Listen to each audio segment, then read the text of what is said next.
The last time an SEC school played at Baylor in any Baylor football stadium was 30 years ago. College football is back, and so is a visiting SEC team to Waco, and they're led by a Texan trying to stamp his second location. The transfer, Jackson Arnold, from 2 hours away, leads Auburn into this building against a team that knows each other very well. Second year at quarterback for Sawyer Robertson, and he has Baylor winning 6 in a row at the end of the regular season last year into a bowl game, trying to trampoline into this year.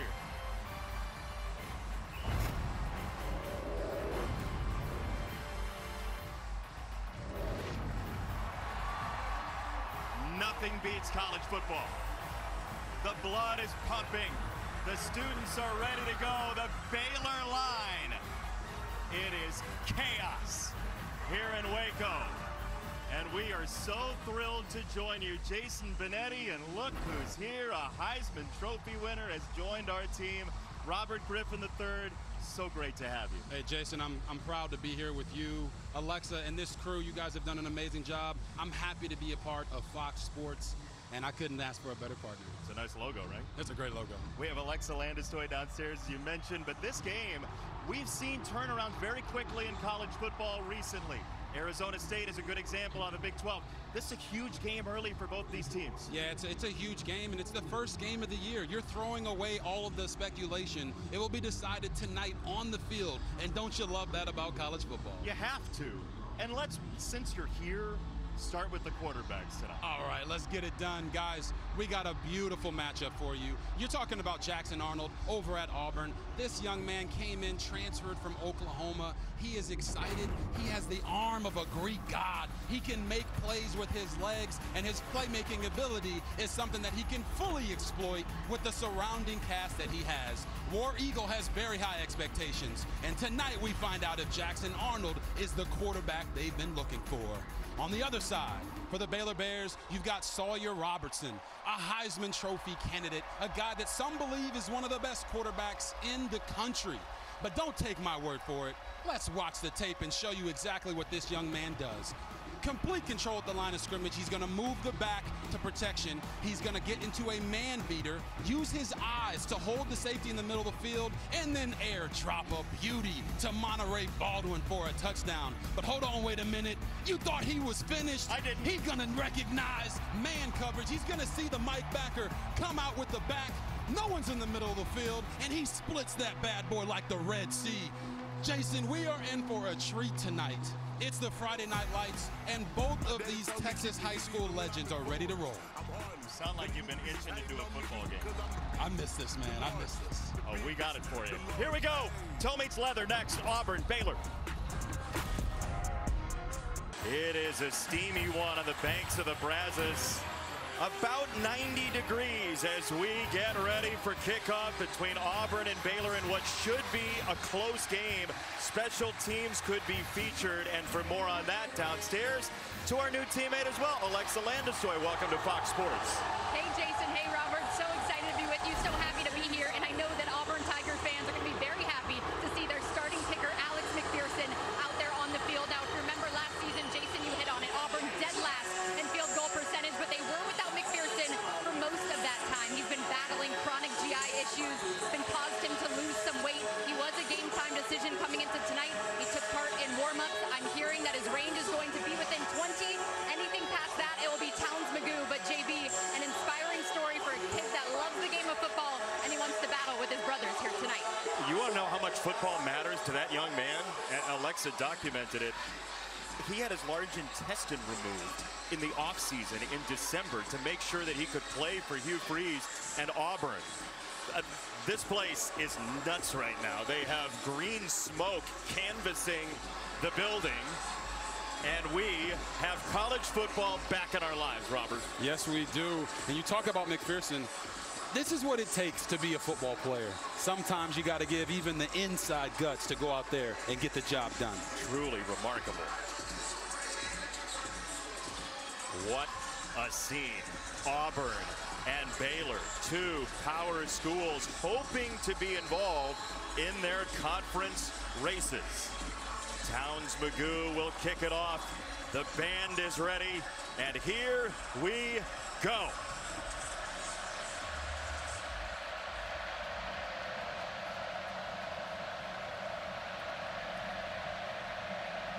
Friday night in Texas, Baylor and Auburn through the smoke. This kick finds its way into the end zone.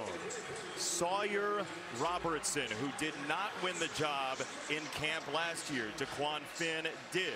Robertson took over a couple games into the season, and Baylor took off, RG3. Yes, this guy has waited his time. He didn't just lose the starting quarterback job once in a competition. He lost it the year before as well. And now he has positioned himself as one of the best quarterbacks in the country. What you're going to need to look for from him today is how quickly he gets the ball out and his control at the line of scrimmage. They give him complete freedom to change plays based off what he sees. Sawdog, as they call him, looks like he's ready to roll. Major familiarity with the offense from the 25. Baylor's first play in those chrome helmets and anthracite jerseys. It's a toss just about a lateral to Bryson Washington, who's undercut by Robert Woodyard Jr. This is an offensive line that has 4 starters back. Yes, and you're looking, highlighted there is Caden Saraki. Why? Because he's got to block a guy in Keldrick Falk, who might be one of the best pass rushers in the country. And Josh Cameron, who put together a breakout year last year, 10 touchdowns last season. Second down and 11, a lot of time. Robertson too hot to handle, incomplete for Michael Trigg, the tight end. And to that Auburn defense, Keldrick Falk will ruin your night. Yes, he will. Pass rusher. He's a guy that wants to be consistently elite every single play. We'll see if he can do that today. And then, of course, you have their starting linebackers. We're going to see a lot of defensive guys play today for these Auburn Tigers. They will rotate maybe 12 defensive linemen as we have a penalty coming in.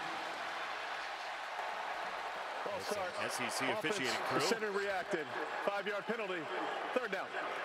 Jason Autry with the call. Baylor did have penalty issues last year. Yeah, and whenever you're having penalties as an offense, it puts you behind the 8 ball. This is the first game of the year. All these guys are amped up. It's the first time they get to go against somebody different. You don't want to shoot yourself in the foot and constantly put yourself in bad downing distances. What do you like play call-wise here? It's 3rd and 16. 3rd and 16. Listen, we got to run a screen, maybe a run up the middle. Don't try to do anything this far backed up in your own territory. Robertson hangs in, fires over the middle. That's very close to Trigg to the line to gain. He is right there. They're going to give him the 35. It's a Baylor first down for now. You know what they said, Jason? What? We're going to run a route. We're not going to do a screen. And right here, Michael Trigg, he is a tight end. Uh-oh, we got another penalty. This might be a review here. That was very close to the line to gain, Robert, and it looked as though just naked eye he might have been a little short of the mark that they put down. We'll see what the replay review center says. They're using the SEC review center with an SEC officiating crew. Yeah, it's very, very close. They do a nice job running basically a shallow and then like a little slant behind it. In full speed, it definitely didn't look like there was any definitive information about whether he got that first down or not. Yeah, remember, the call on the field is first down, so they would need to have definitive proof, clear and convincing evidence to overturn. That call on the field is oh so important. And I know people tuned into college football tonight to hear about how important the call on the field is. That's back in our lives as well. That is an enormous pickup against DJ Durkin's defense if Baylor gets there. And boy, do they love Michael Trigg. They feel like he could have a big season for them from the tight end spot. Here's the call. Yeah, they really did. After video review, the ruling is the runner was down a half-yard short of the line to gain. It'll be 4th down. So here's the question. Dave Aranda loves going for it on 4th down. They were 19 of 31 last year on 4th down. Yes. They're going. You go for it. Yeah. Listen, your offensive line has 4 or 5 starters coming back. Your quarterback came back. You have to trust them to make the right decision here. As you can see, they're already going to go with 3 receivers to the top of your screen, making the defense have to declare what they're doing. They've got all those guys. Now the box count looks like it's in favor of Baylor. It comes down to Can your offensive line move the line of scrimmage forward so your running back has space to get the first down? They only have Atkins in the middle at that linebacker level. And this is a run straight ahead. It is a first down for Washington.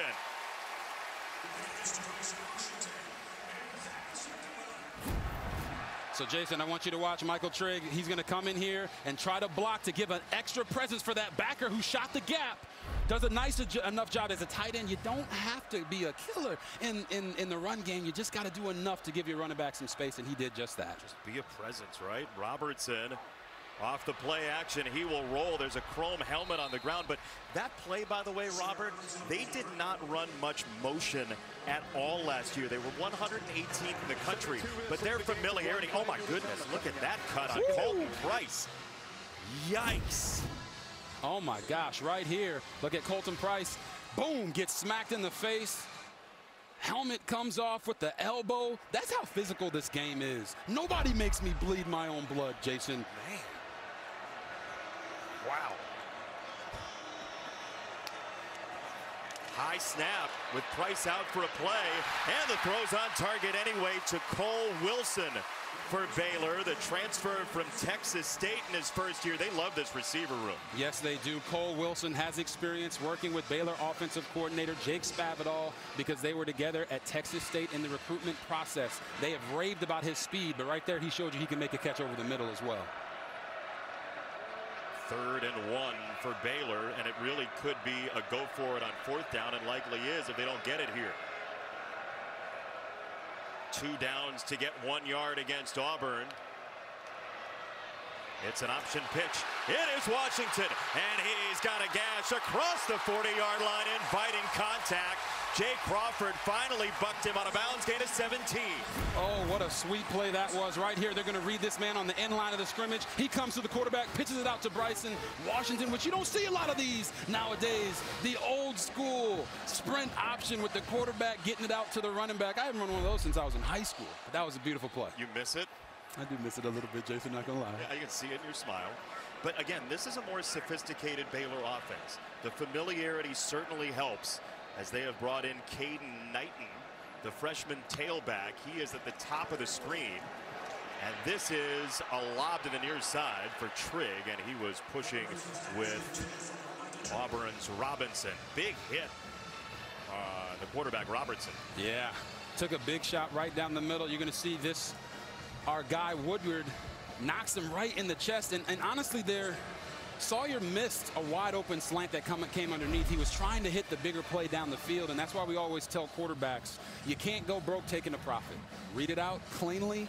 Don't try to hit the dagger every single time. Right there, it looked like he got hit with a dagger. Yeah, he definitely caught the brunt of it. 2nd down, first carry for Knighton. And he cuts outside. Knighton across the 20-yard line. The freshman from the state of Oklahoma with another nice gain of the ground. Oh, just great patience. Watch him go inside and then bounce it outside. Running backs, watch how he finishes this one.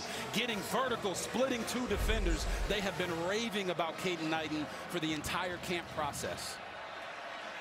He was a 100-meter state title winner in high school. I know that's close to your heart, but when you see him in open space, that's where he can create tragedy for a defense. Yeah, and that's what Baylor has been talking to us about. Coach Spavital said Caden Knighton is the lightning to Bryson Washington's thunder, but even Bryson Washington does a really good job of hitting high speeds when he's out in open space. So although Dawson Pendergrass is out for the season, they do have a promising back in Caden Knighton to spell Bryson. They're doing this right now, Robert, by the way, with the backup center in Colton Siraki, the brother of Caden, the right tackle. How does that change things for Sawyer on this drive? Well, you always have to worry about the quarterback-center exchange when you bring a new guy into the ball game, and also just identifying the defense. Sawyer's at a point now where he can probably override any of the calls that the offensive linemen make. So if Colton doesn't really know the call, Sawyer is going to get it right and make it right. 3rd and 10 for Robertson.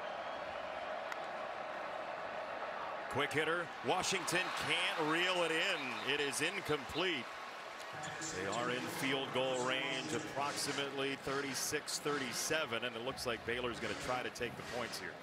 Now, that was the second time they ran that play. If you guys remember the first play of the game, they did the same escape motion with Bryson Washington and got the completion for 1 or 2 yards. Look for them to come back to that same set and do a double move off of that screen action. We'll watch these two coordinators and offenses set each other up over the course of the night. Hugh Freeze is very strong at that as well. Connor Hawkins for the first points this year for the Baylor Bears. They lost their center, who looked like he had been in a prize fight.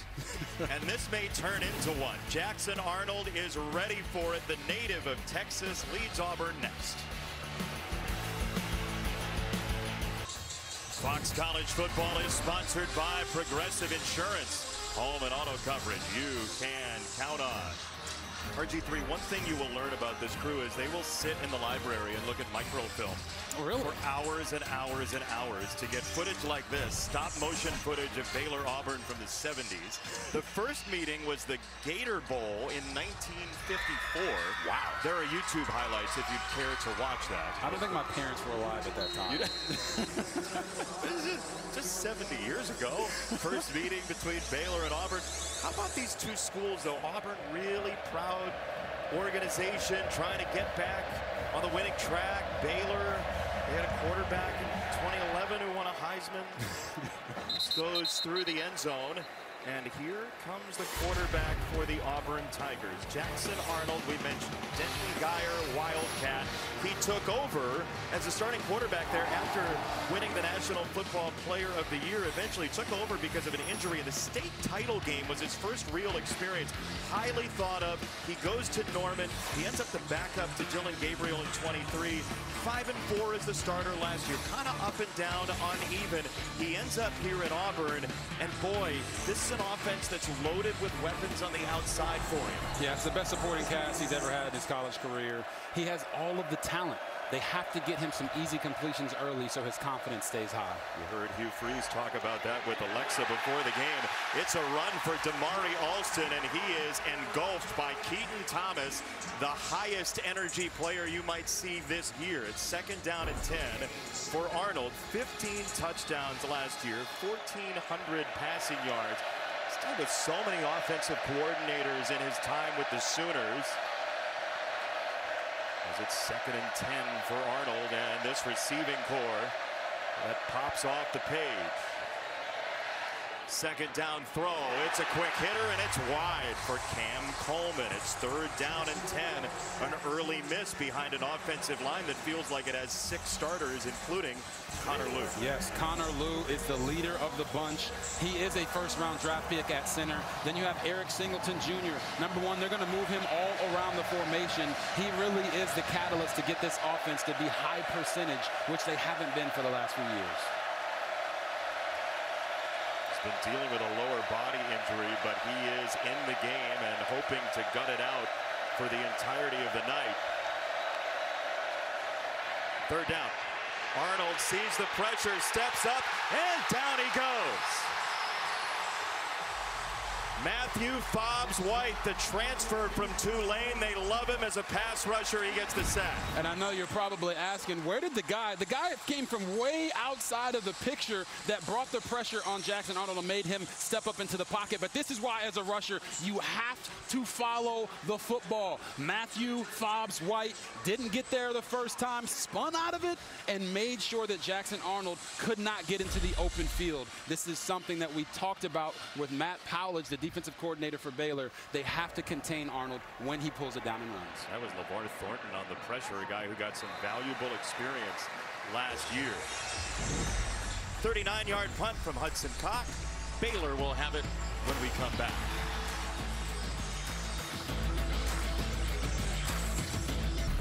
Oh, we got a big 3 coming in there. Time for Three's Keys. Yes, Jason, Three's Keys. It's as easy as 1-4-8 for Auburn. They got to get Eric Singleton Jr., Malcolm Simmons, and Cam Coleman going early in this game. The ground control for Baylor. Bryson Washington and Caden Knighton have to get rolling, and then don't drop the mic, guys. It's the first game of the year.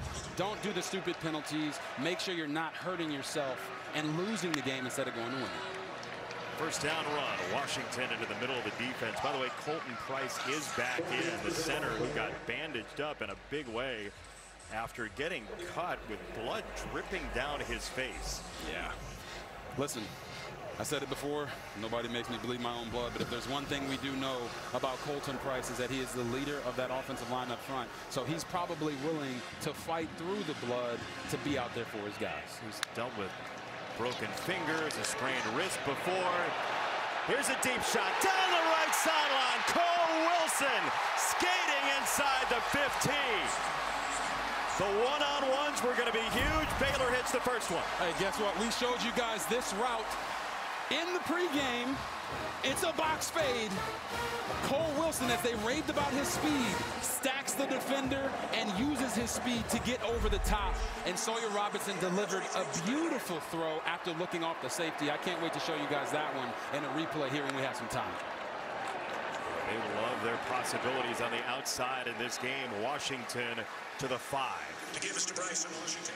You know, Jason, when we talked to Jake Spavital, the offensive coordinator for Baylor, he talked about we got to take some shots down the field early. They're gonna force us to, in man coverage, to have to win the one-on-ones down the field.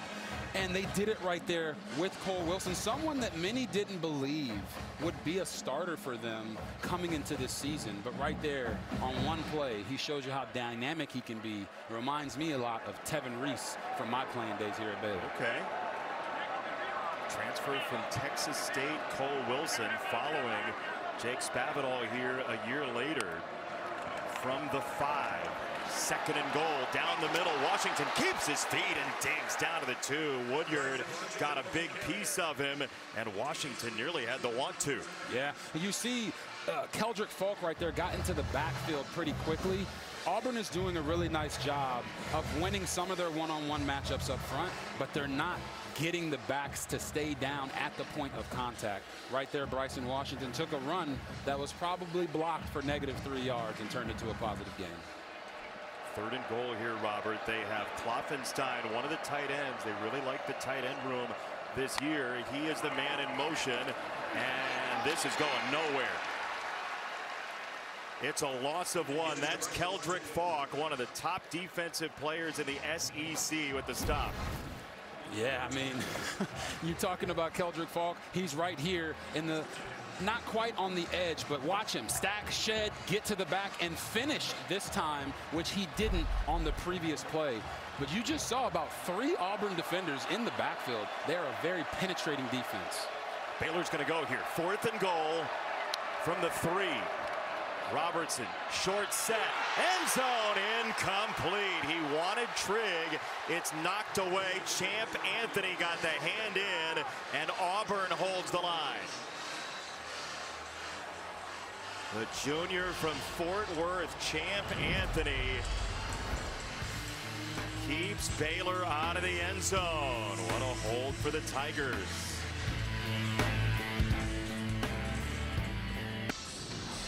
Everybody at home, I want you to watch this play. They're going to run a pylon route with the outside receiver, an out route from the slot, and then you're going to have Michael Trigg running vertical. This is why football is so important. Cole Wilson in the slot is wide open. So although the offense is complaining about Michael Trigg maybe being pass interfered there by Champ Anthony, I don't think it was pass interference, just to be clear. Sawyer Robertson had an opportunity to throw a touchdown, but you could see the disappointment on Coach Spavital's face. It was there.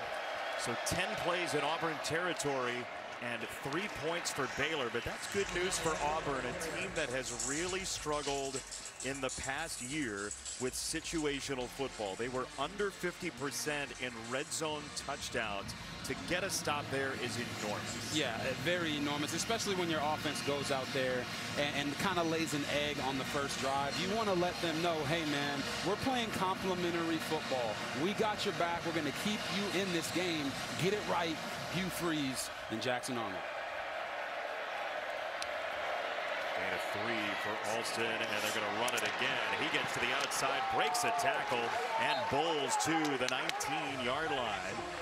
That is a first down for Auburn, and Damari Alston, the 4th-year Auburn Tiger, out of Atlanta with a strong run.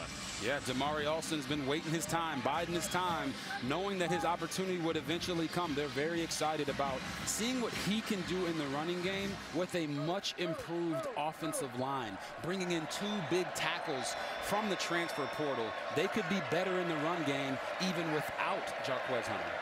Mason Murphy from USC, Xavier Chaplin from Virginia Tech. And this is a run. It's Jackson Arnold, and he is chopped down after a short gain by Devin Bobby. But you feel like Arnold's legs are going to be important tonight. Yeah, it's one of those things of in practice, you just don't know. Hey, did he tackle the quarterback? Did he not tackle the quarterback? So Jackson's out here really getting his first real action of guys really trying to tackle him. He's got to get his legs underneath him. But right now, right there, you saw Devin Bobby, the safety from Baylor, coming and closing ground and making a tackle in open space. Baylor has to continue to be aggressive to keep Jackson Arnold in the pocket. He was a running back at age 10, he said, for a couple of years. So, you know, he's got it in him. That's batted down right at the line by Cooper Lands, the senior. It is 3rd down. Maybe Freelou got in there as well. Yeah, you're going to see they're going to drop back to pass as we let this thing roll. And Jackson Arnold takes his eyes to the left, tries to make a throw. And this is an interesting thing that Baylor is doing. Cooper Lands is the one that got his hand on the ball there. They're not rushing all of the guys all at once. Some of them are sticking back and trying to spy Arnold. That's an interesting tactic to try to keep him in the pocket. It sets up a 3rd down and 7. We have not seen those receivers make a big play yet for the Tigers. Arnold hopping in the pocket, trying to run. He shakes by 2 and gets the 1st down. Eventually wrangled by Keaton Thomas, but there it is from Arnold, the escapability. And there's a Baylor player down. It's Jackie Marshall. You know, we're praying for Jackie Marshall to get up, but right here you're going to see Jackson Arnold slide in the pocket, and when it's time to go, quarterbacks, you got to go. He breaks those tackles, the arm tackles right there, gets vertical to get the 1st down. This will be interesting. This is a quarterback who gave himself up. So there's a possibility of targeting here. Marshall is down. We will check and see and take you through the possibilities of the rule there. They're going to help Marshall up, and we'll be back. College football is sponsored by GMC. We are professional grade. 3-0 Baylor with the lead here in Waco. This is the last play. The hit on Jackson Arnold from Keaton Thomas. And no word on targeting there. So they're going to play on. We'll hear from Mike Pereira if we get a moment after the play. 1st down off the run for Arnold. Lot of time. He'll check it down. Middle of the field. Preston Howard, the tight end. Mike Pereira, what did you see on that play? Yeah, it really falls into the category of targeting because you have a defenseless player. When he starts to break down, he becomes defenseless. The question was it forcible or not? The replay didn't think it was forcible, so therefore they let it pass. Yeah, that's the question of forcible contact. Mike, can I ask you real fast, like, what do you look for to make it forcible contact in your experience? Well, I mean, you look at it at real time and in slow motion, and you want to see the head really get jarred. I mean, I would say this. When targeting first came in, this was clearly targeting. But throughout the years, they've kind of taken a looser approach to this. And so they look for more forcible contact, more flagrant type of contact. And I kind of agree. It's a little iffy. And if it's iffy, they can't confirm it, then they're going to let it go. Mike, thank you for the clarification. Mason Murphy just moved early there. False start. Offense number 76. 5-yard penalty. Remains 1st down. Mike, is there any conversation that you can explain to the viewers at home of when the defender is already in the act of going to make the tackle before the quarterback gives himself up? Does that have any implication on the targeting or not being targeting? As you know, RG3, it's tough to play defense, and especially in this game where the quarterback is down or the runner's down when he starts to break down. So it really even makes it more difficult. But the onus is on the defensive player to recognize it unless it's really late. And I really don't think we have that here. Remains 1st down. Mike, thank you for that. I'd ask you for clarification on the false starts, but those two have been very obvious. So we'll let you go. Enjoy your dinner. Back-to-back false starts, and the Baylor crowd getting involved here. Yeah, they say the capacity is like 45,000. Feels like there's 50,000 people in here in the blackout, and they're using this home field advantage to their advantage. Jackson Arnold has to get control of the moment and get his team more locked in. Play clock winding down. He will hand it off to try to get some of the yardage back, and he is stonewalled. Jeremiah Cobb hit by Phoenix Jackson, the former walk-on at Fresno State, along with Thomas. And boy, that non-targeting is huge, so Thomas can stay in. Yeah, it is huge. And now you're sitting here in 2nd and 15. There's not many play calls for 2nd and 15. Arnold's going to try to let it rip, and he's got it. Malcolm Simmons inside the 40-yard line, gain of 26. Simple but beautiful. You're going to watch a seam throw. Token fake to the running back, throw the seam. You don't always have to throw it all the way down the field. You just got to put it on your receiver. Beautiful job there by Jackson Arnold. Hugh Freeze in this offense leans into tempo on made first downs. It's Jeremiah Cobb bullying his way across the 30. And although they started the drive off with that 1st and 20, now you've had a big run to get the first down by Jackson Arnold, a big throw, and now he feels settled in this game as a quarterback. Hugh Freeze said to us, if I can get him to start 3 for 5, I'd be pretty happy. He'd take 2 for 4. He's 1 short. The run game now thundering forward for the Auburn Tigers. Yeah, run game is a quarterback's best friend. It allows you to know that all of the pressure isn't on you. But as we talked about with Hugh Freeze, Jackson Arnold's confidence, being a transfer from Oklahoma where he was benched the year before, for him to come out and just see the ball completed 3 to 4 times in his first 6 to 7 throws is enough to take his confidence through the stratosphere. He's now got Eric Singleton in the backfield with him, the transfer from Georgia Tech, who has not seen the ball yet. It's a run for Arnold. Oh, he bided his time, and he is in the end zone. What patience from Jackson Arnold for an Auburn touchdown. What a play right there, and what a call by Hugh Freeze. You're going to see Eric Singleton come around. The back is going to come down and then block for Jackson Arnold. They want to throw this to Singleton, but everybody goes. And if everybody goes, I knows where to get into the end zone. Jackson Arnold showing you those legs and his dynamic playmaking ability. Woo, what a play. He told us this week he loves controlling the outcome. He just did right there, and now Alex McPherson. If you missed it early in the game, Alexa reporting on McPherson, who is playing after a surgery to remove his large intestine. He was in the hospital on Christmas in December. He is back dealing with ulcerative colitis. He wanted to play football for this Auburn team, trying to announce itself. Yes, they are. And right there, Jackson Arnold announced himself to this Baylor crowd in all of college football. So Auburn stopped Baylor on 4th down, started from the 4-yard line and took it all the way in. Yeah, sometimes as a quarterback, you want to, feel some contact here and there. But so far in this game, Jackson Arnold has been getting hit a bunch, but he's bounced back. And that's what you love to see. Started 0 for 2, completed his next 2 passes, and then utilized that elite trait of his with the running game. I do believe now at this point he is settled and he understands, hey, man, I am Jackson Arnold. I am the baller that I've always been. He was the best player in high school football, coming out of Denton Guyer, about 2 hours away, door to door from here in Waco. Cole Wilson on the return, and he had some space. Auburn did close the door at the 35-yard line. What do you like from Jackson Arnold so far? Yeah, I mean, right here you've seen him. He's breaking tackles. He's not afraid to put his body on the line for his team, even though he was smart there. Hey, you get thrown around, what do? You get back up, you break 2 arm tackles, and then the touchdown at the very end was just the epitome of what this guy has to do. Be decisive. If you're going to make the throw, put it on him. If you're going to run, put your foot down, and you see the excitement. You should have seen the guys celebrating with him when he came off the field. It was like, yes, this guy can lead us to where we want to go. Confidence is such an important thing in college football, especially on the road.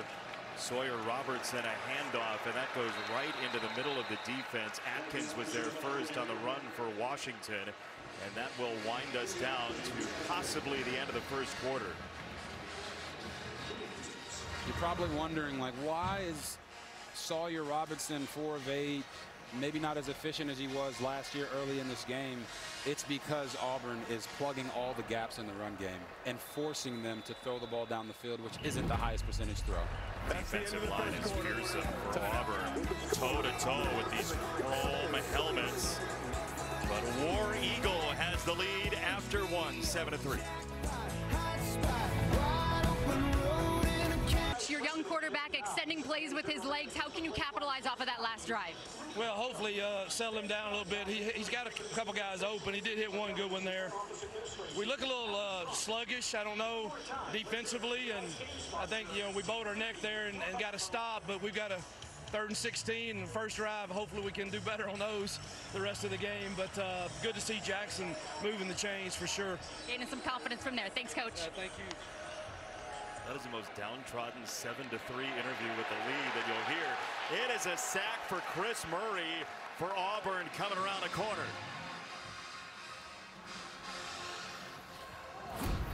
Yes, right here, Chris Murray is coming off the edge, and this is what relentless pursuit looks like. You don't win off, hey, push the lineman into the quarterback, and if he doesn't escape, go and get you one of those sacks right there. Beautiful job by him, and also Williams there off of the other edge. Yeah, Morris Williams, a sophomore out of Fayetteville, North Carolina, was in first. Robertson immediately rolls out, and he throws it behind Washington. Champ Anthony was there. That's a big hit on Washington, who is down, and boy, they cannot afford to lose him with the injury to Dawson Pendergrass. In camp, a foot injury. They were supposed to be the two backs. Here's a hit. Yeah, you're going to see balls behind him. Champ Anthony comes in. Oh, gives him the shoulder shiver right in the back. Oh, I could feel that up here. Yeah, it doesn't feel great. That does not feel great. But to your point, Jason, if they lose Bryson Washington, it feels like the game then becomes all on Sawyer Robertson's arm, and that is not something that Baylor wants. Not because Sawyer can't do it, but that's not when this team is at its best. There's Palmer Williams, who is a major weapon for Baylor, nearly 50 yards a punt last year, and he can really flip the field. Auburn will have it. We'll see where they mark it across the 25. Since the moment it was announced, everybody's had this matchup circled. The Arch Manning era dawns. It's a playoff rematch for the ages. Texas, Ohio State, two top 3 teams on Big Noon Saturday. Coverage begins with Big Noon kickoff live from Columbus, 9 a.m. Eastern, tomorrow on Fox. Your first thoughts on these two dynamite programs? Just the Heisman. I know it seems shocking to you that I would bring up the Heisman Trophy. Totally taken aback. But having Arch Manning, who's the Heisman favorite, Jeremiah Smith, who's another one of the favorites, they're going to get to show who the better team is and who's ready to ball right now. Arnold felt the pressure, drops it off. It's a line drive, and it is caught by Horatio Fields, the transfer from Wake Forest. Very reliable hands, has become a leader quickly in a gain of 8. Horatio Fields is a guy that came in from Wake Forest. No one expected him to become a starter, but he actually has become the leader of that group. Hugh Freeze raves about how he has set the tone for those young guys. They'll run it with Alston. And he has the first down. Downstairs, Alexa, the injured Jackie Marshall. Yeah, huge loss for the Baylor defense. He went out on that last Auburn drive, and he's on the Baylor sideline, shaking his head at his teammates, shaking his head to the trainers. Doesn't look like he will return. I'll wait to get more of an update, but looks like Jackie Marshall will not return for the Baylor Bears. And that is a 5th-year player, and he has been in so many ways the heart and soul of a lot of guys who've come back to make this season special. Correct. One of those guys is number 11, Keaton Thomas, who said that Jackie Marshall is the guy that he looks up to. Motion again from Singleton, springing Arnold again. Twice they've gone with the motion, twice he hasn't seen the ball, twice they've hit a big play. Yeah, I mean, you just watch the entire defense overplay the motion because they're aware of how dynamic Eric Singleton Jr. is. But right there, Jackson Arnold made his right read. Yes, the running game is working for him, but it's because he's making the right decisions, and I think that's important to point out. Also important, maybe Singleton sees it on a play later. Setup. 100% a setup. Alston in motion this time. Arnold steps up, climbing the pocket again. Jackson Arnold is free again, and he slides seamlessly and suavely for 17. Oh my goodness, he's gonna step up, go back, and then boom, shoot the gap, all with his eyes down the field. This is when the quarterback run can be the most effective, is when the guy who has the ball in his hands isn't looking to run, he's reacting to run, Jason, and that's exactly what Arnold just did. You can tell his confidence through the roof right now, can't you? Oh my Lord, he's relying on that elite trait. Now let's see if he can put it together with that elite arm that he has. Motion again from Singleton. Here he is on a touch. Boy, Hugh Freeze has layers, right? He's like a wedding cake. He does have layers. I love that reference, by the way. You called it. Eric Singleton Jr. comes in motion the first time. Hey, the read isn't to give it to him, so Jackson runs down the middle. They come back with the same exact play. Baylor recognizes it. They try to take away Jackson, who's been hurting them, and now Singleton gets the ball. I can tell you right now, with Dave Aranda and any defensive coordinator in the country, they hate when quarterbacks get rushing yards on them. There are no answers that aren't a trade-off somewhere else, right? It's Alston picking his way.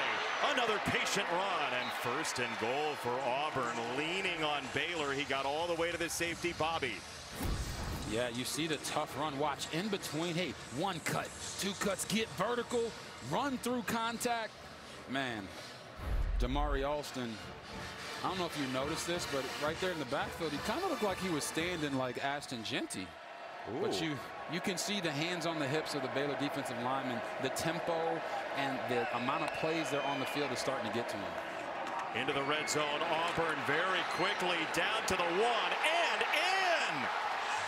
Alston stages a tractor pull for a Tiger touchdown. The red zone was such a problem last year. This is just toughness in. Yes. What a run right there, but what a blocking scheme. They're going to bring these guys across, and you're going to watch Keaton Thomas right here in the middle. He shoots the wrong gap and leaves a massive void in the middle of the defense. Sometimes being aggressive as a linebacker can play against you, and right there for Keaton Thomas, it did. Damari Alston said during the week, he's been talking to himself at home, dreaming of this stage. Big games for the Auburn Tigers after 4 straight losing seasons. Looks like they've fixed the red zone with 6 straight runs on the way in on that drive, RG3. 6 straight runs. Hey, if it's working, you don't got to go away from it. Sometimes you got to get out there and play bully ball. And right now, the Tigers are on the prowl. Last year, Baylor's defense was 6th best in the nation in not allowing rush yards after contact. They're facing a huge test on those last couple drives. Oh, yes, they are. And you see the face of Dave Aranda. He talked to us because they knew this receiving core for Auburn was so dynamic, so they knew they were going to have to keep coverage shells over the top, but it would hurt them in the running game. That's why Keaton Thomas had to be so aggressive on some of those runs. Now they're going to have to pull that extra defender, that safety, into the box to try to stop the run, and that's going to leave one-on-ones on the outside with some of the best receivers in the country.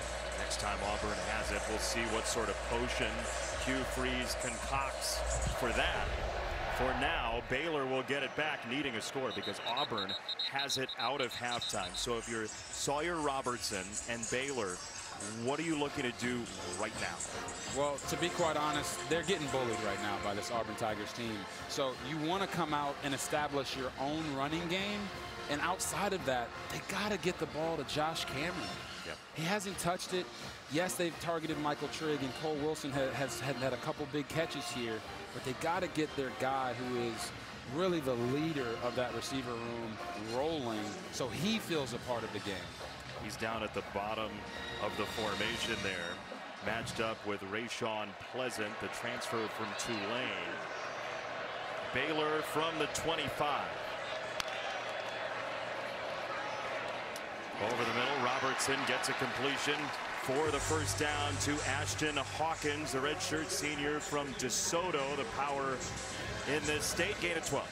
And we talked about that escape motion by the back. Well, they did it again. This time they ran a concept off of it. Constantly playing the game of chess, giving them the same looks but different plays. It's the freshman Knighton trying door number 1, and he is shoved back. He'll get to the 40.5. Ooh, little post-play shenanigans. Sylvester Smith and Caden Knighton.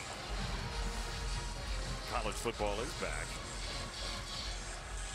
Tell you what, DJ Durkin has had a great plan so far, the defensive coordinator for the Auburn Tigers. And they didn't really see a whole lot of like spread, air raid type stuff last year. They didn't, but you get these type of teams off the field when you put them in bad down and distances because they run fast plays, which means they're off the field fast.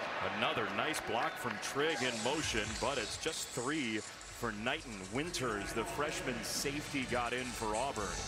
3rd and 3 and maybe 2 down. Yeah, to get 3. 100%, Jason. I would anticipate that they're going to try to run the football once again because you have the luxury of that. You're right around midfield. They've been good on 4th downs, especially last season. So if the defense of Auburn covers down to the outside like they are right now, can you get those tough yards inside? Robertson to throw. One-on-one shot down the field. Incomplete for Lewis Brown, the 4th. The coverage from Kay and Lee, and these corners are pretty talented. Look at Kay and Lee. He has his eyes on one person, and it's Lewis Brown, the 4th. Gets his eyes back. Yeah, there's some hand fighting there, but at the end of the day, that is not a penalty. Sawyer needed to put that ball a little bit closer to the receiver, but this is what happens when you take shots. On 3rd and short, it puts you in a situation where on 4th and 3, you don't really have that same run-pass option. An early gotta have it for Baylor. 8:50 in the second. Hawkins in motion. Robertson feeling the heat. Rolling to his right. Got to throw. There's a marker and it's incomplete for now. Auburn gets a stop.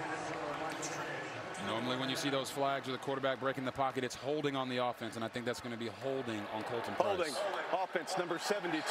That penalty is declined. Result of play is a first down, Auburn. Big Timeout. Counter punch by the Tigers. Colton Price is right here in the middle of your screen. Watch Sawyer Robertson look to the left, step up to the right, and as soon as he exits, you see that jersey pull. Refs are alerted to see that. It lets them know that that was a hold by the offense. It's a problem with scrambling quarterbacks. The offensive lineman just has to let him go. That was Jordan Crawford that created that penalty. We saw Winters, the freshman from the state of Alabama, with coverage earlier. We see the freshman Crawford there.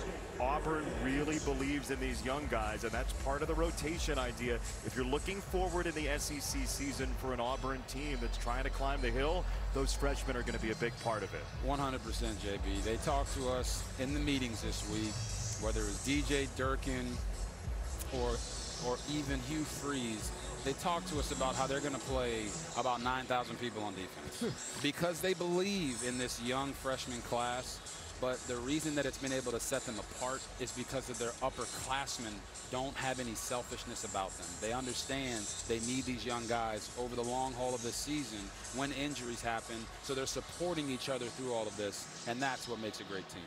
Can I double back to one thing you said a moment ago? Why do you running quarterbacks make it so difficult for the offensive linemen?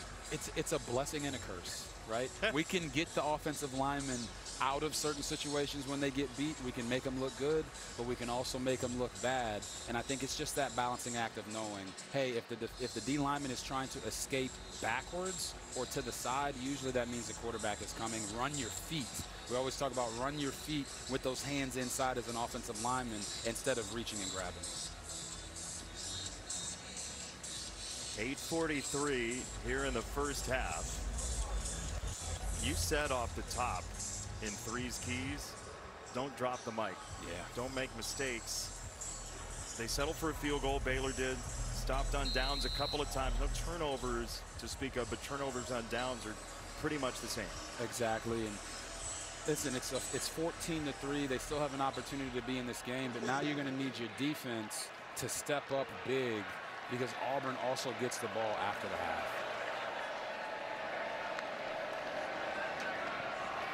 Cobb, the tailback. Skating across the 40-yard line. There's Keaton Thomas again. And talking to that young man over the course of the week, we spent about 20 minutes with him. I mean, he is obsessed with football. He is obsessed. And I know the one thing that you love is the fact that this guy was talking about his time in JUCO and how he was looking at the wall and he was one step away from never playing football again and one step away from changing his life forever. He has changed his life forever, and that's why I think he loves this game so much. He's been the guy now with the green dot on that defense. The communicator is Singleton's got another run, and you see the weaponry and the versatility of it on a first down for Auburn. And for Singleton, when you watch his tape, he just moves at a different speed than everybody else. And he's not even 100%. But look at the fighting that's going. Oh, hey man, that man should be in Hollywood. Did you see that? You don't think that was real? It was real fake. It's Preston Howard. Kendrick Simpkins entangled with him. Motion from Simmons. Arnold loads it up down the field. Got his man Coleman. Cam Coleman high points it, gain of 23, first and goal. I told you guys, whenever they start running the football effectively, you got to bring that extra defender. Coleman is going to go here, push vertical, and then get across the formation. Watch how many guys he runs by because of that man coverage. Great air on the ball right there by Jackson Arnold, giving Cam Coleman an opportunity to adjust to the throw. Right now, Hugh Freeze is in his bag. Yeah, he is in his bag as a play caller, and Jackson Arnold is certainly feeling himself. That's why you get wide receivers who go to basketball state title games, like Cam Coleman. And he can go get you a rebound. It's another throw. He wants Coleman, who tried to one-hand rip it. LeVar Thornton was stapled to him, second down. Yeah, just a nice token fake from the quarterback. And watch Cam Coleman press, get outside, get his eyes back, knowing the back shoulder is coming. And right there, he went for the highlight reel catch. He tried to be OBJ. He could have got both hands back, but for Jackson as a quarterback, take a little bit of mustard off of that. Okay, too much mustard on that. How much off? You know, like one squeeze, two squeezes? He had like 5 squeezes right there. He needed to go to 2, 100%. Second and goal, we'll see if he adjusts. Cobb is the tailback, and he runs straight ahead for nothing. Third and goal. And this is where Hugh Freeze goes into the transfer portal. He said to us, like, I got Singleton in part. We asked him, red zone stuff, part of the reason you go get a receiver like that? He said, sure. We need to be better in the red zone. And you see the first one is a shot to Coleman. Yeah, he honestly told us, I might take 3 shots in a row to Coleman. That's right. Because these are opportunities for these wide receivers to win those one-on-one matchups. And right now, Baylor's giving them that one-on-one once again with Tevin Williams in press coverage and nobody over the top. So do they take another shot here? Or are they also thinking 4-down territory, maybe they get a run in? There is Singleton in motion. It's a rollout. It's a throw for Frazier, the tight end. Now with that play call, let's see if they do go ahead, especially getting the ball on a halftime and try to punch this thing in. 100%. Your quarterback is feeling good on the move, so they put him on the move and get a nice, easy completion. But right here, I do believe this is the right decision for Hugh Freeze. Take the points. Your offense is rolling. Don't give Baylor an opportunity to feel like they've gained some momentum by stopping you by going for it on 4th and goal. The counter to that is you do allow them to stay in a 2-possession game. That's true. Field goal is good for McPherson. What a day for him. 17-3. McPherson makes it a 14-point lead.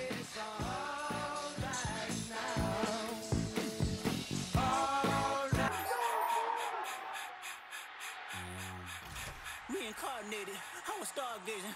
Life goes on, I need help, my babies. When was your first Heisman pose that year? I don't remember, Jason. The lineman actually baited me into doing that Heisman pose right there. Is that right? They were extremely excited about how the year was going. And Cam Caulfield, shout out to my guy. He made me do that Heisman pose because I couldn't leave. What did he do to make you do it?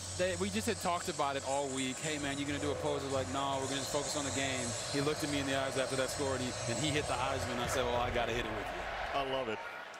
Cole Wilson will let it go into the end zone. Hey, it is so great to have you in this booth. Back in college football, back on television. Fox welcomes you. We welcome you. It is an absolute pleasure.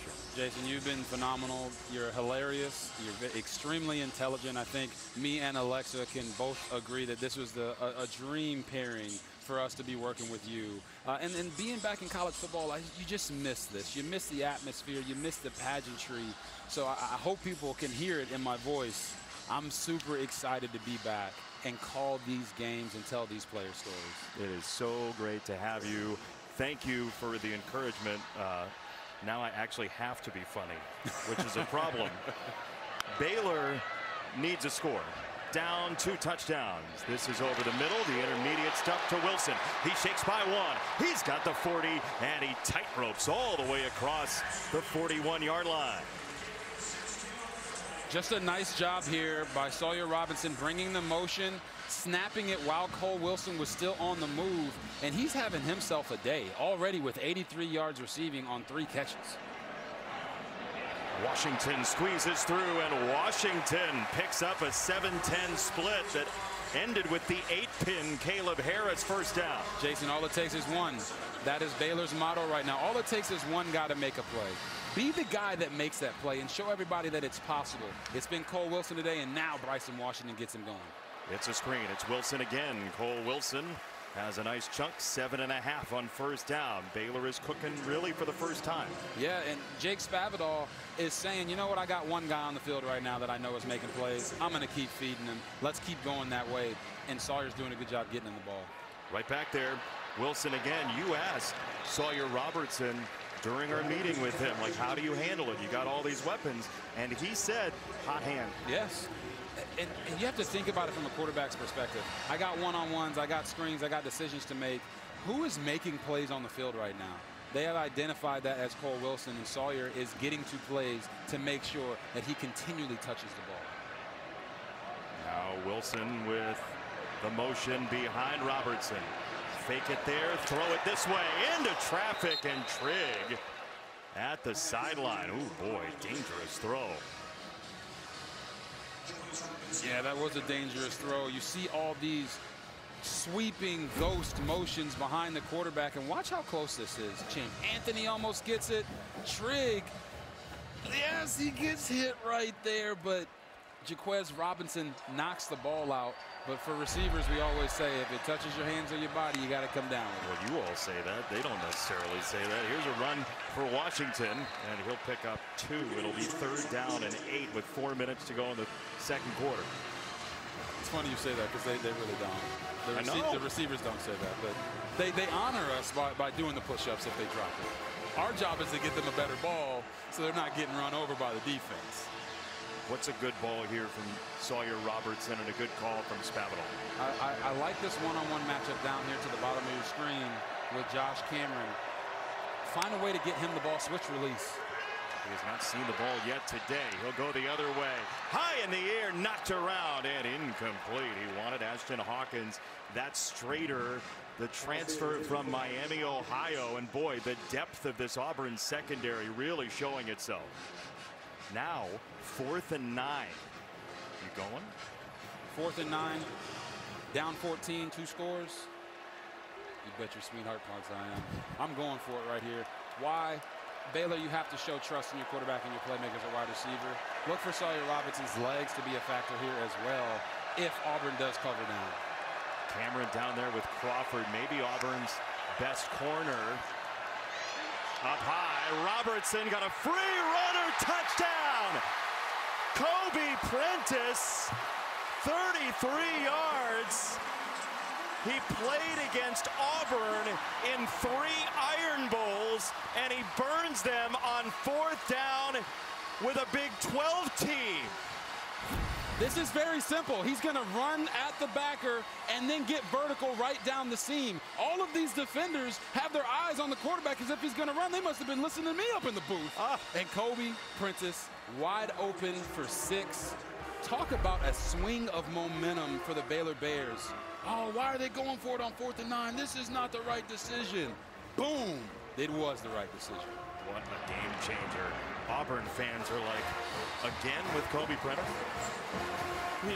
He leaves Alabama. He's in our lap again? Come on now. Like, we can't get away from this guy. He got away from everybody in Auburn colors. Baylor within 1 score. Suddenly.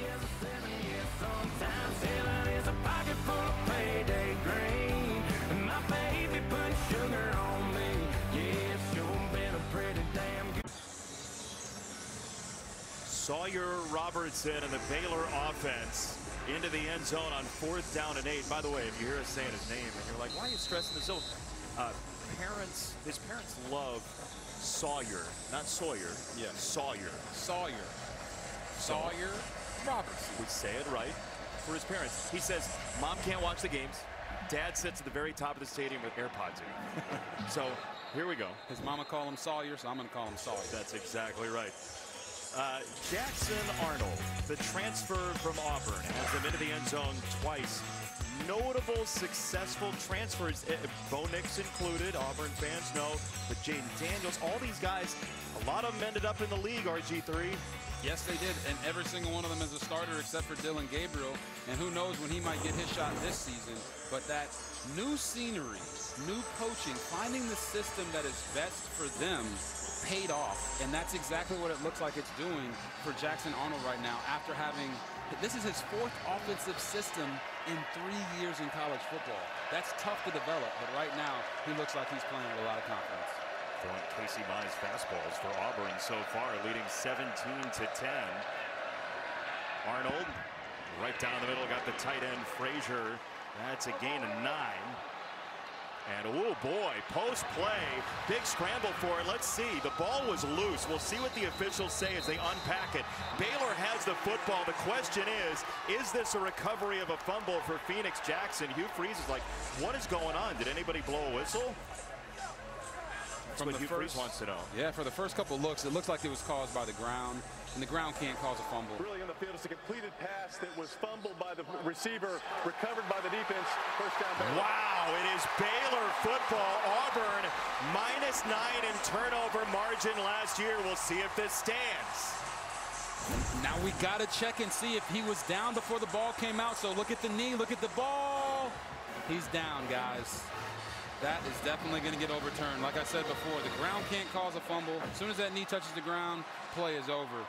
So a little premature celebration there by the Baylor sideline. But a fumble recovered by the defense is under video review. Timeout.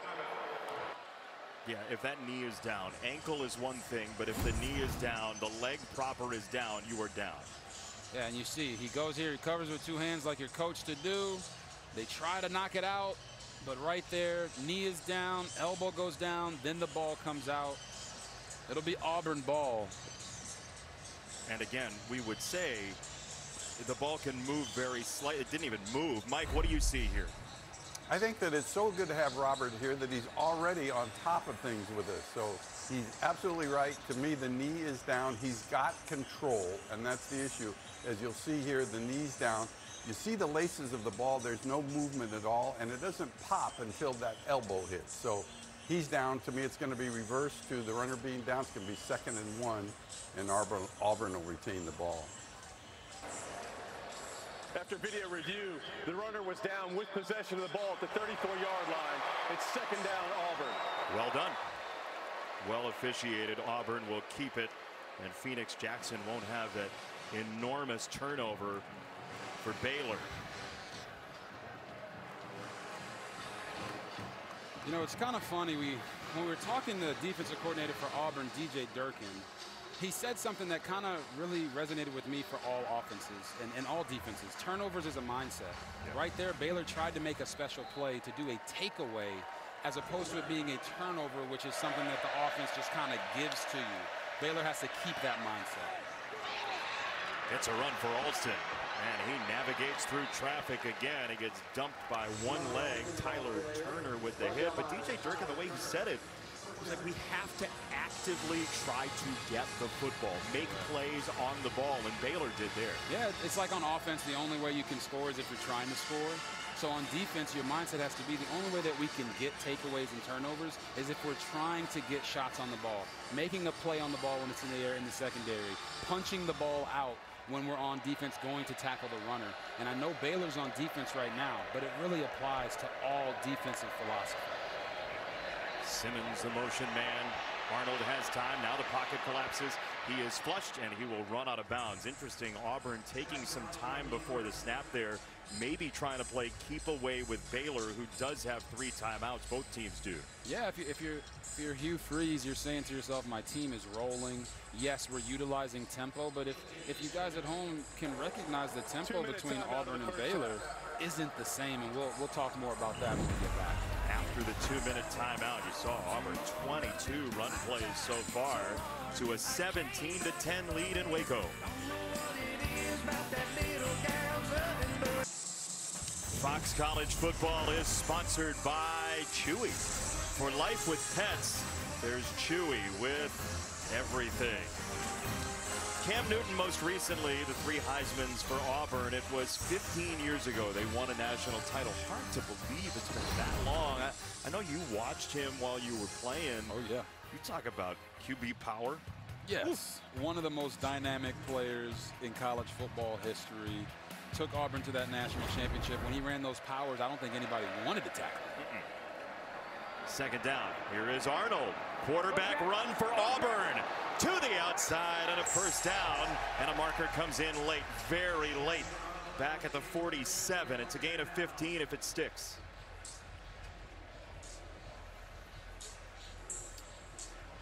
Dave Aranda said this week to us, we need to make Jackson Arnold introspective. Stop and think. Be internal.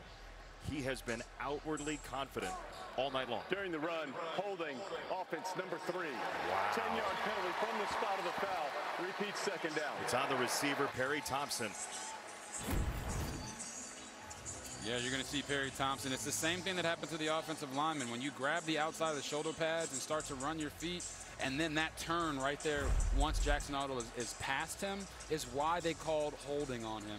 I love the aggression by Perry Thompson right there. You want to block for your quarterback, and good runs become great runs when your outside receivers block down the field. He's just got to be a little bit smarter about where his hands are. With that being a spot foul, they're back at the 43, 2nd and 6.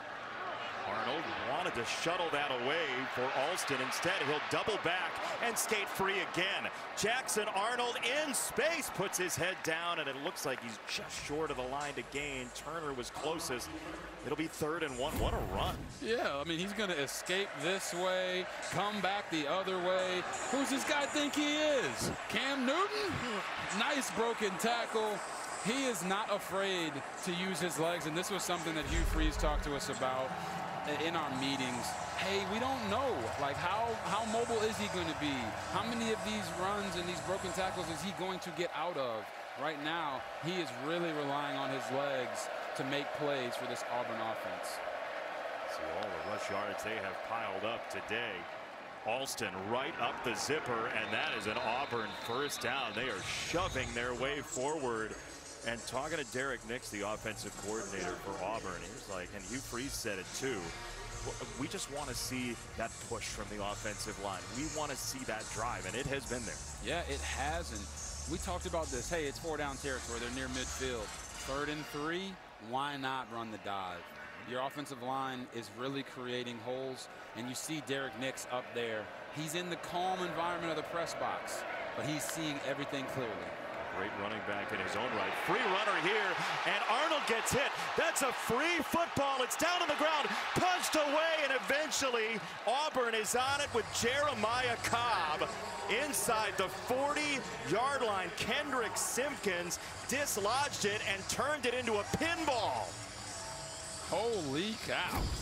What a play. Simpkins, you're going to see him come from right outside the screen. A backward pass recovered by the offense, resulting in 2nd down.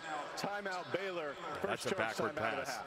It's 30 seconds in length. Yes, it is a backwards pass. You see him, he's not ready for this. He tries to step up and make the throw, and then it goes behind him. So really nice job there by Preston Howard, focusing on trying to get to the ball, because if they didn't, Baylor's definitely picking that one up. It's a loss of 14, but it could have been so much more.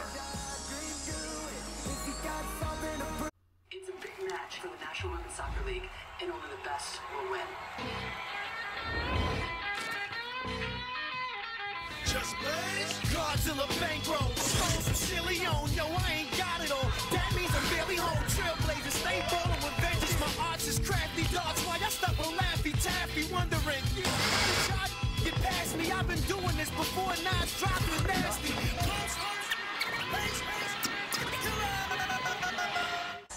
Coming up next, the Liberty Mutual Insurance Friday halftime show. Baylor has life. The crowd awakened. Second and forever for Auburn.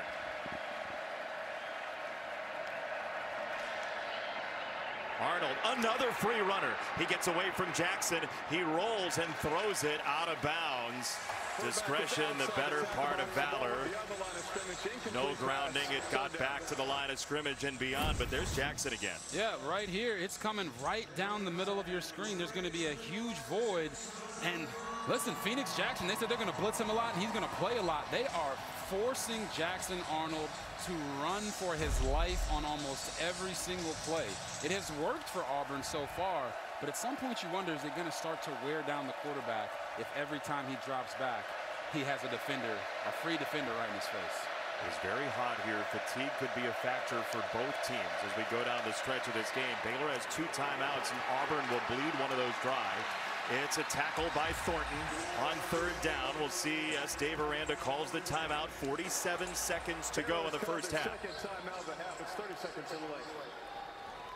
We'll step aside, back in a moment. Baylor should get it back after this. Dave Aranda lives on the margins on 4th down calls and creating opportunity for his team. Yes, he does, man. He did that tonight. 4th and 9 touchdown. He's making, I wouldn't say risky calls, but calculated risk in moments that he knows that the quarterback is not ready for. There's a flag down on this punt. Cameron back to receive it with a man at his feet, and he's crowded out. That is going to be kick-catch interference against the Auburn Tigers. There are 2 flags down on the play. It was the long snapper, Reed Hughes, who was in his personal bubble.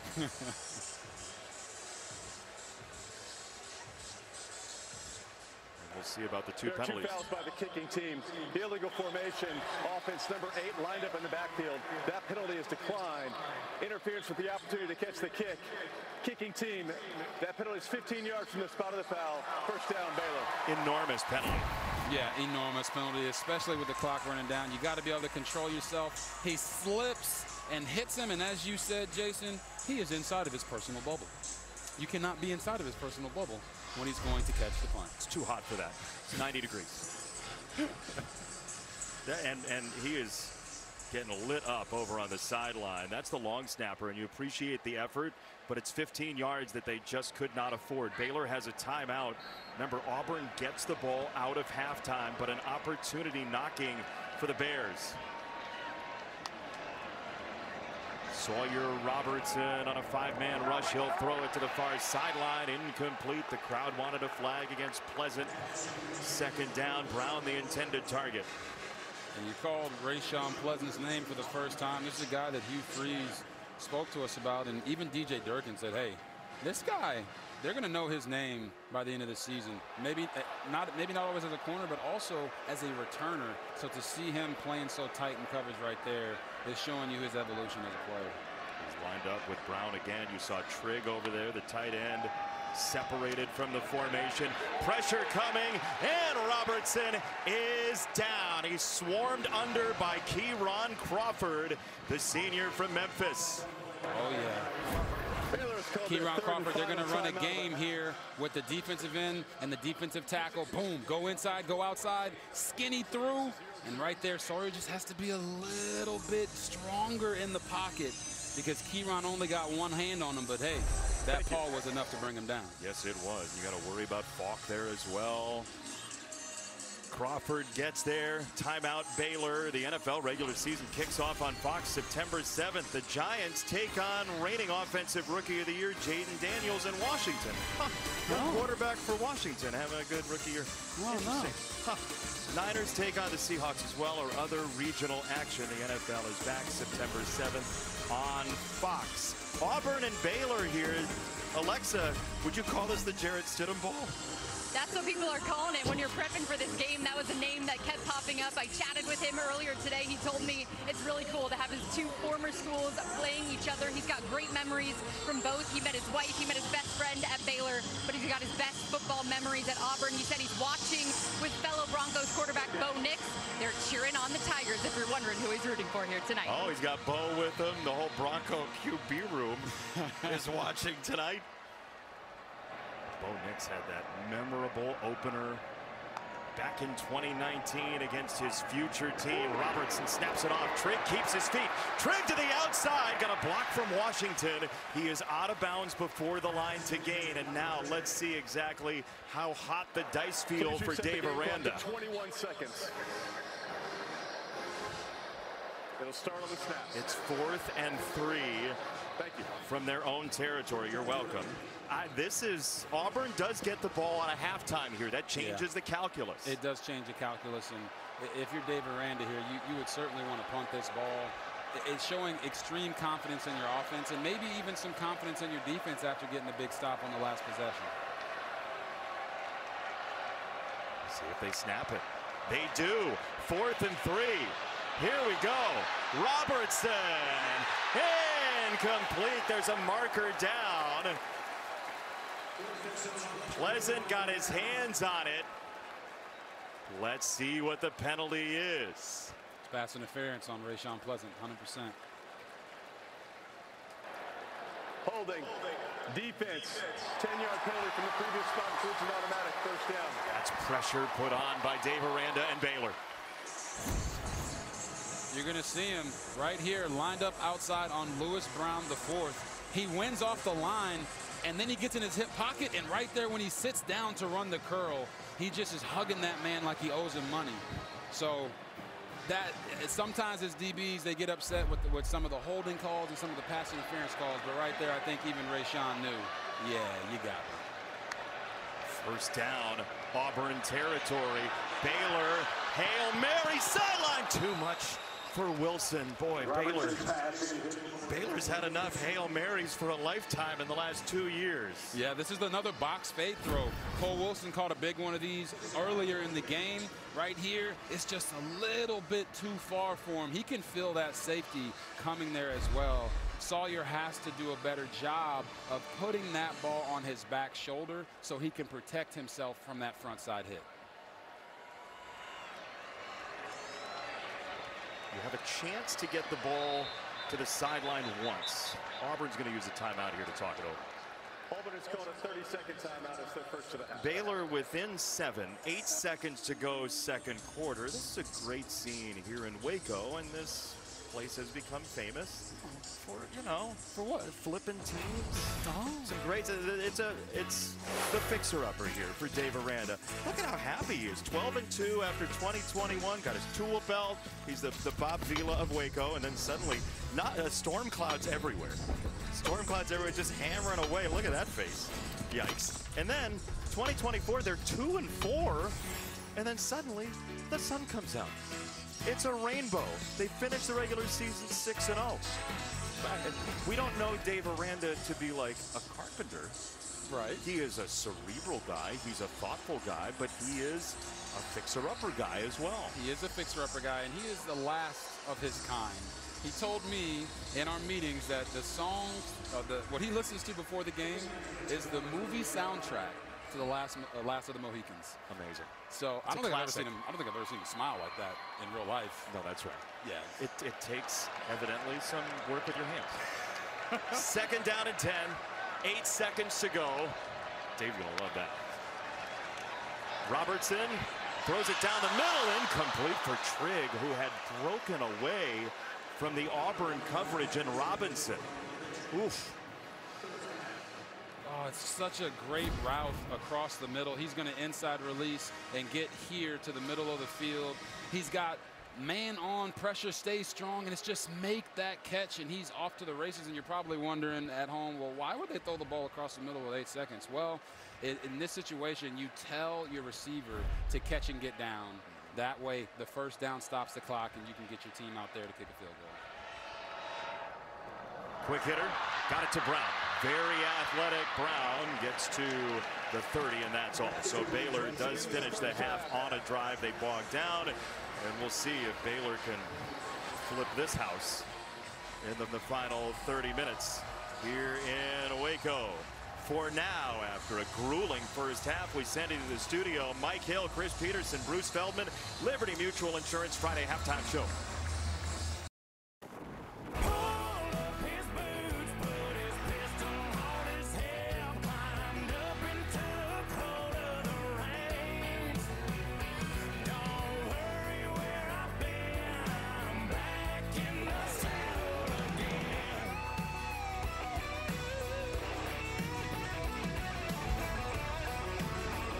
It's a one-score game. Late fireworks for Baylor, as they say. Here are the banks of the Brazos. 17-10, your halftime score. Auburn with the lead. It is time for our halftime report card, sponsored by Graduate by Hilton. Spirited stays in your favorite college town. Get out the red pen for the first time this year, RG3. What do you got? Well, you know, for this game so far for the quarterbacks, it's been a tale of, for one guy, it's been all about his legs. For the other, it's been all about his arm. Jackson Arnold, we talked about how is he going to come in this game and get comfortable? Well, it's been all about the running game. He's been running everywhere. His eyes have been in the right place, and he's been doing it off of past concepts. Right here, he runs through 2 defenders, doesn't get tripped up, and then turns on the jets to get into the end zone. And then what does that do? It opens up the run game for the running backs with Damari Alston pushing his way, playing bully ball. And for Sawyer Robinson, it's been all about the shots, all about his arm. Right here to Kobe Prentice, he's going to run a vertical route off of some of the run actions that they've had wide open down the seam.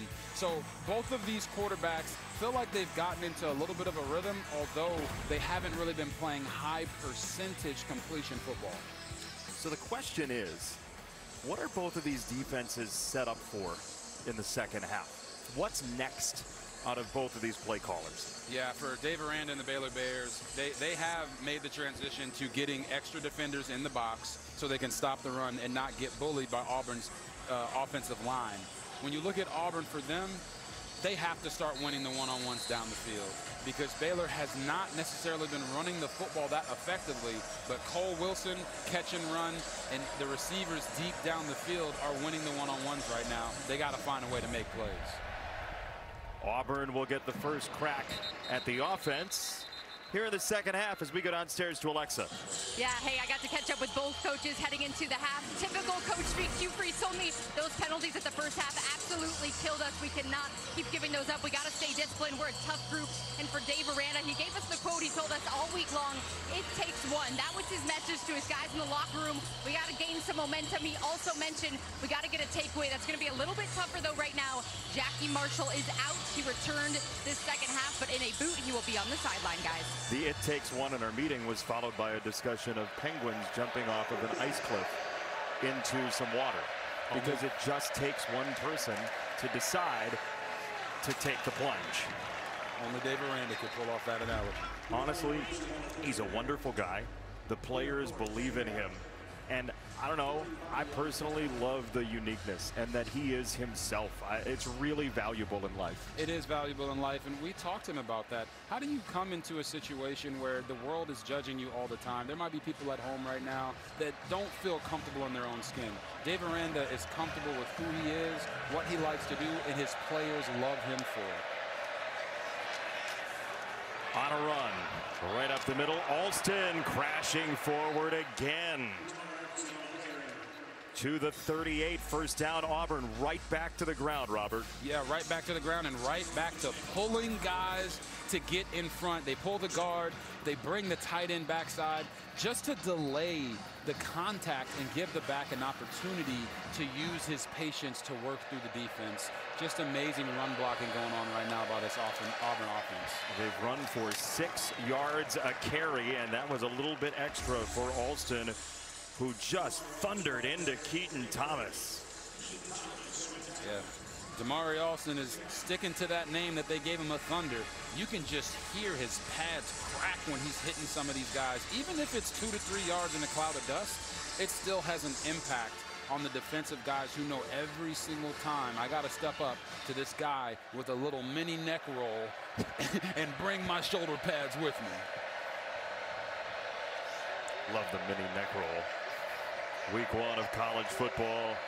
2nd down and 7 for Jackson Arnold, the transfer from Oklahoma. Play action.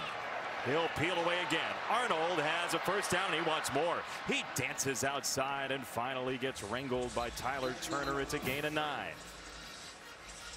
Yeah, here, just a true, looks like a designated run. He's going to take his eyes here on the play after the play action, but he's running quickly, guys. It's like one read and go. They're not running many deep concepts or have an opportunity to hit some of these shots down the field because Baylor is playing a shell defense to protect from those shots. But Jackson Arnold is running for his life right now, in a good way. Absolutely, he's choosing to. This is a run for Cobb. And Cobb to the 44. Jackson Arnold out of Denton Guyer High School. He was a Wildcat. He became the best high school player his year out of high school. He ended up at Oklahoma in part because Lincoln Riley left for USC, freeing up the opportunity. Jeff Levy, who he had talked to during the recruitment the first time, became the offensive coordinator there. Little did he know all of that movement would then be a part of his time at Oklahoma as well. Yeah. He was caught off guard, but he has adjusted and found the right situation for him, is what it looks like. He heaves this down the sideline, and incomplete for Simmons. Tevin Williams stuck to him. We talk about these pulling guys. They've done it in 3 plays in a row. Then they work the shot down the field. So there's the play action, and on this throw, Jackson just to put it a little bit further in front of Malcolm Simmons so he can run underneath this. But great coverage by Tevin Williams, getting his eyes back and making it a blur drill for the receiver who never saw that ball go through his hands. The 5th-year Baylor Bear with the coverage.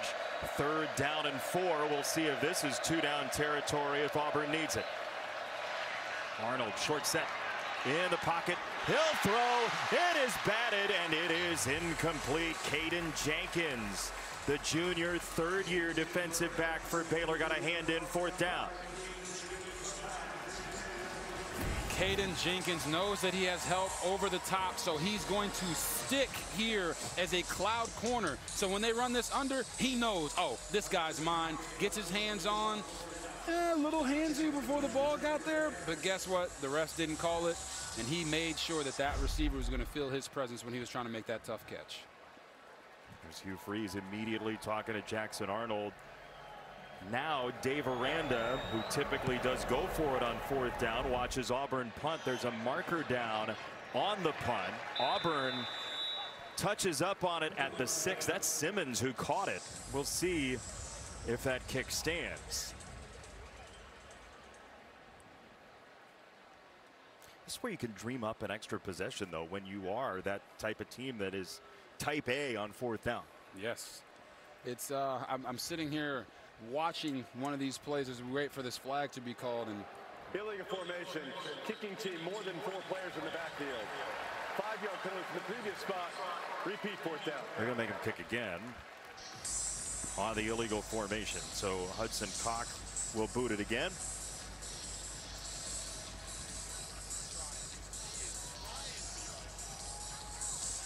Former Australian rules football player who arrived in January, Hudson Cock.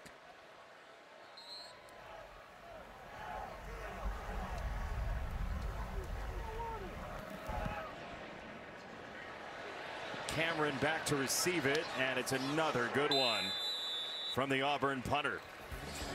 Baylor has a long field, trailing by 1 score, and a tight one in Waco.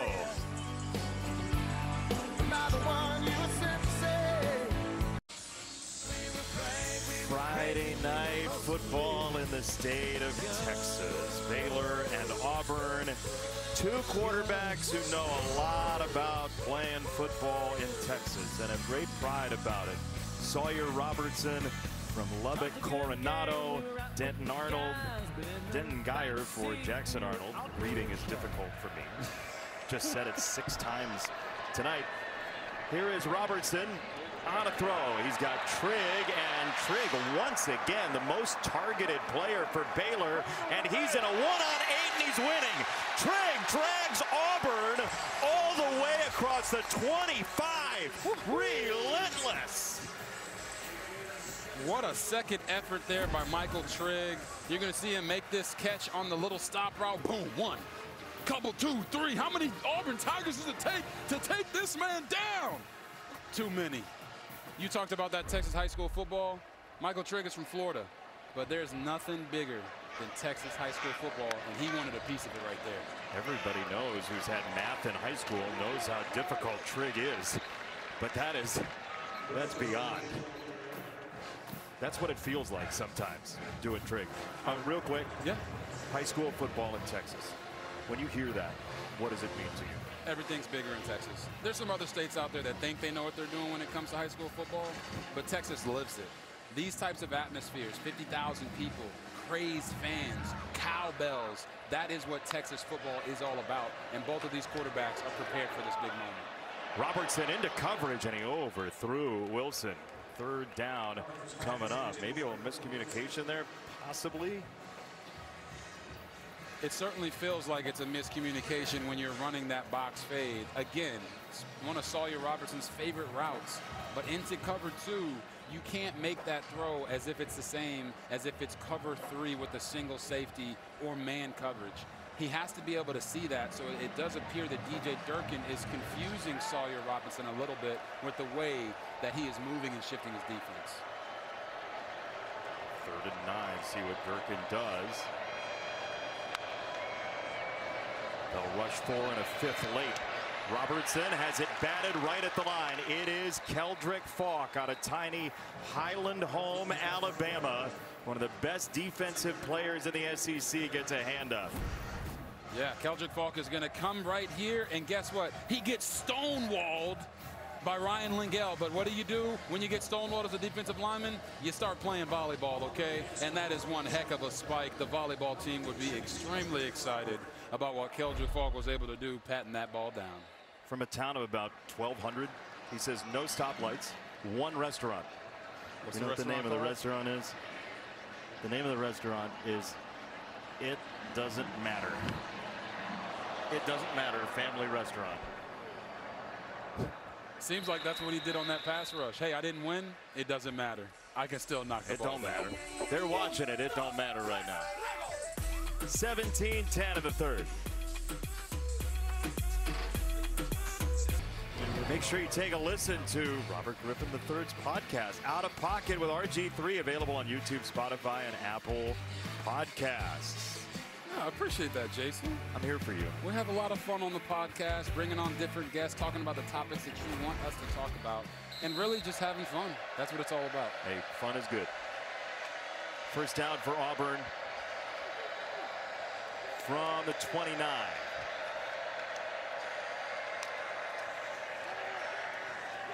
It's another run, and it is Cobb, and he is on the gas pedal, knocked down after 9.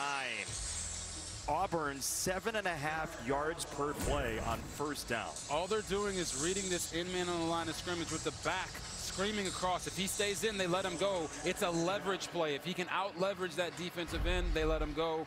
And Baylor right now has not been able to figure out a method to stop that run play by the quarterback or the running back. Right back to it.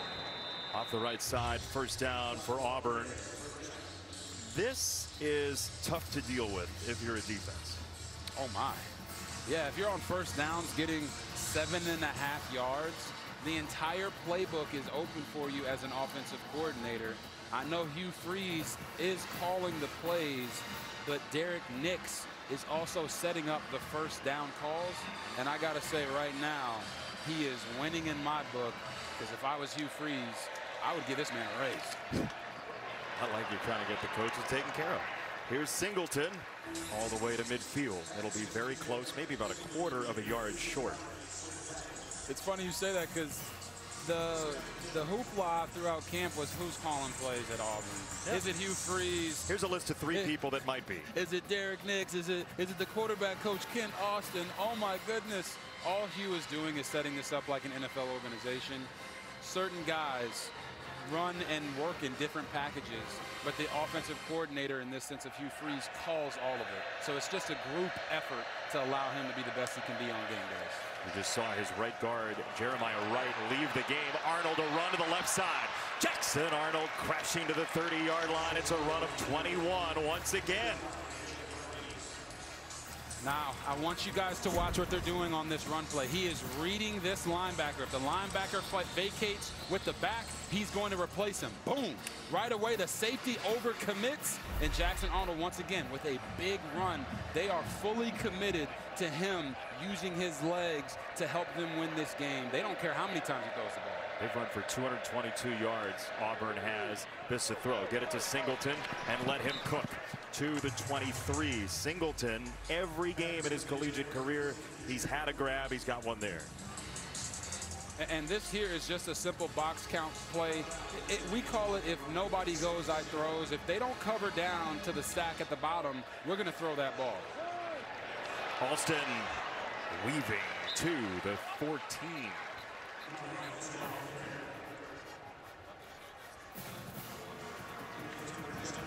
Auburn leaning on Baylor, going tempo here, trying to sap the energy from the Baylor defensive line.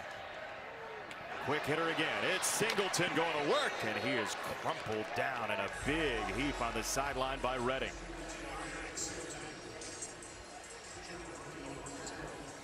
You see Auburn's weapons now, especially with that run working, freeing up the edges. And they just ran the same play on back-to-back downs there. And you could see on one, when that edge defender moves out to go cover the stack, they run the ball. When he stays in the box, they throw it out to the receivers. They're making Baylor second-guess themselves on the defensive side of the ball right now and taking it to them. Cobb the tailback, little hop to the 2. First and goal, Auburn.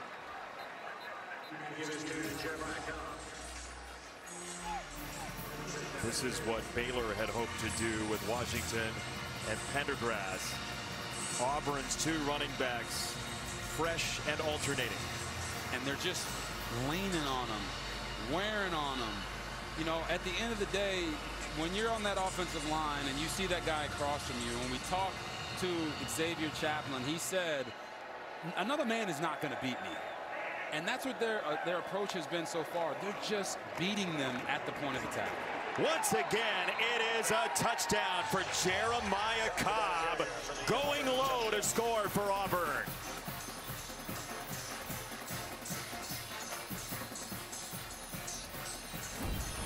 Jeremiah Cobb. I want you to watch this defender right here for Baylor. Tamano Pepe is in the middle of that hole. And I don't know about you, but if I see a big 6'3", 376-pound Samoan trying to prevent me from getting to the end zone, I'd probably run the other direction. Oh, but not Jeremiah Cobb. He knows that in those situations, the low man wins. He got underneath the big fella and scored the touchdown. What a rugged drive for Auburn. That is a tough hold. Nicely done by Hudson Cock to get it down for the extra point. 6 runs on the drive. Auburn is in again.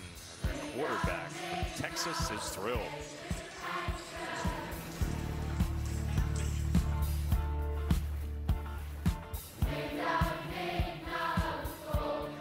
Auburn was in the bottom 15 of red zone touchdown percentage in all of college football last year. Less than half the time they punched it in. Tonight, using the ground game, they're in twice. Yeah, and they talked about having to finish touchdown drives in the red zone, maybe throwing in some quarterback run. and they've done both. Yeah, they have.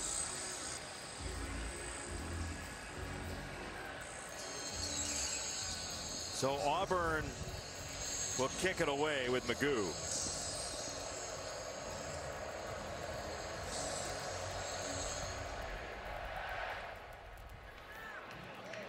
It's through the end zone and a touchback. Back to the last possession, Robert.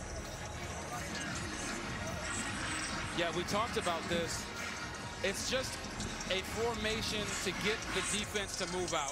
When Jackson Arnold sees the defender is out over the bunch, he's going to hand this ball off every single time.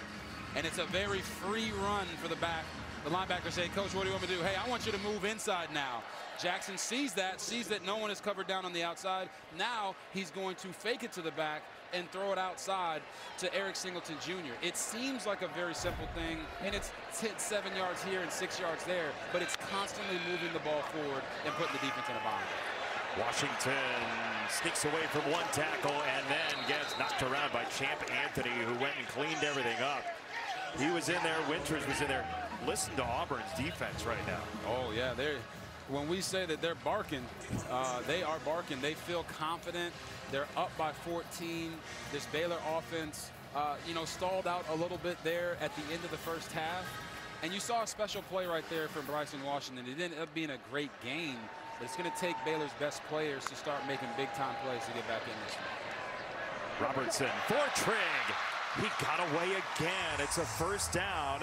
He was matched up with Riddick and beat him for 20. Oh, just a beautiful job of working vertical and getting inside of the defender. And the ball that he dropped before the end of the half, he ends up catching and getting vertical. Michael Trigg has truly been a mismatch nightmare for this Auburn defense all night. Transferred by way of Ole Miss and USC with his 10th target of the night. Here's Cameron for the first time. There is a flag down at the Baylor 42. That would be Cameron's first catch. Holding. Offense number 69. 10-yard penalty from the previous spot. Repeat first down. It's on the left tackle, Sidney Fugar.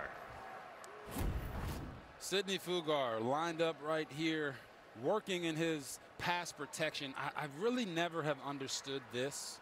Once that defender goes down and the offensive lineman kind of pancakes him down there, like, why are we throwing that?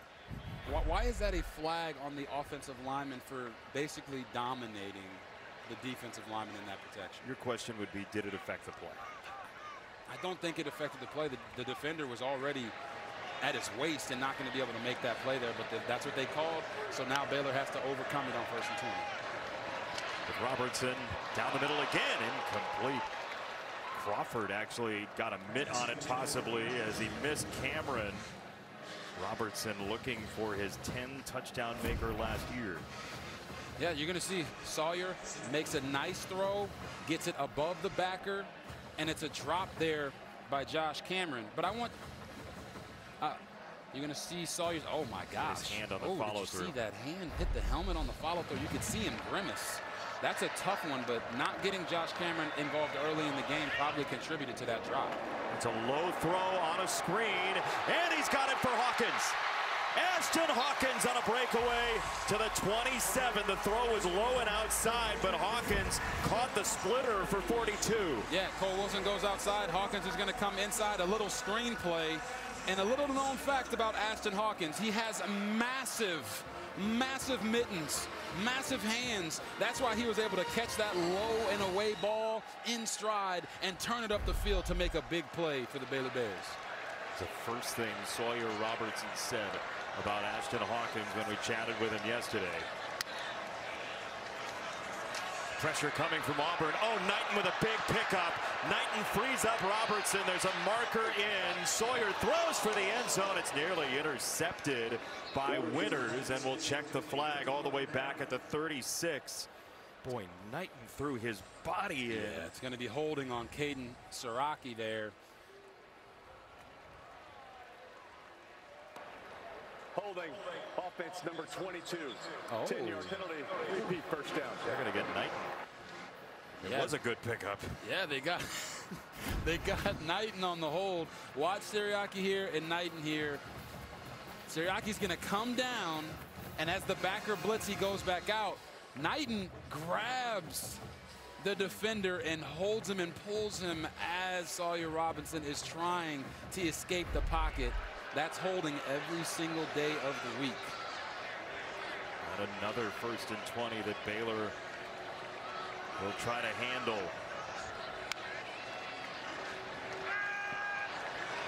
Knighton ended up on the ground this time.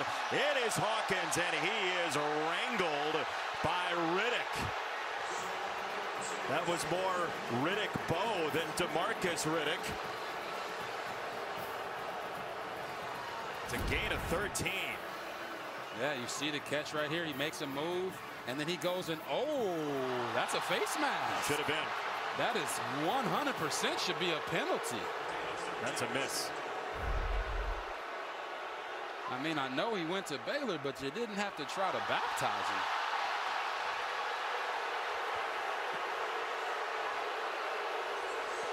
The crowd isn't reacting to you. 2nd and 7. They got to look at what should have been a penalty. Here's Knighton with Washington out. Knighton goes through the car wash to the 20-yard line, and the crowd rekindles its disdain. Mike Pereira, what'd you see? It was the hand around it and didn't actually pull it, but he got underneath, and then he did grab it and pull it. And yes, it's one that should have been called. Obviously, replay can't do anything about this, so it's just a miss that the officials have to live with. Mike, thank you. 3rd and 2 for Baylor. 2 plays to get 2 yards. Knighton another pickup, and this is nearly picked off by Lee, and here comes a flag. Hawkins was bodying Lee. Defense number 4. The ball be placed at the spot of the foul with an automatic first down. Yeah, you're going to see it's the matchup up to the top of your screen. Ken Lee plays it well, gets his hands on. They're both fighting. I got to be honest, guys. I don't think it's pass interference. You don't? It's what they called, and they have to live with that. But when the receiver is engaging the DB at the same time, it should be fair play if they're hand fighting. Right there, in my opinion, Kean Lee played that better on the back shoulder than the receiver. Instead, it's 1st and goal for Baylor. Robertson to throw, feeding the end zone too high for Cameron. Crawford was right there with him. SEC all-freshman team player Crawford as Robertson gets spatulaed up by Fugar and Iberion. Here's the hit on Robertson. Yeah, he just gets put. Fugar gets pushed back into Robertson. You see right here, he hits him on the knee. And when that leg is exposed, that front leg of the quarterback, it's why you see so many protections in the NFL at the QB position. You're in such a vulnerable spot. That leg is out in front. You don't know what's happening around you. Luckily for Sawyer Robertson, he was able to get up, and hopefully it won't affect his play. That's the power of Falk, Keldrick Falk. Robertson got it to Prentice.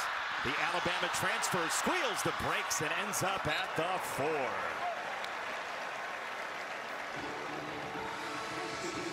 Third and goal.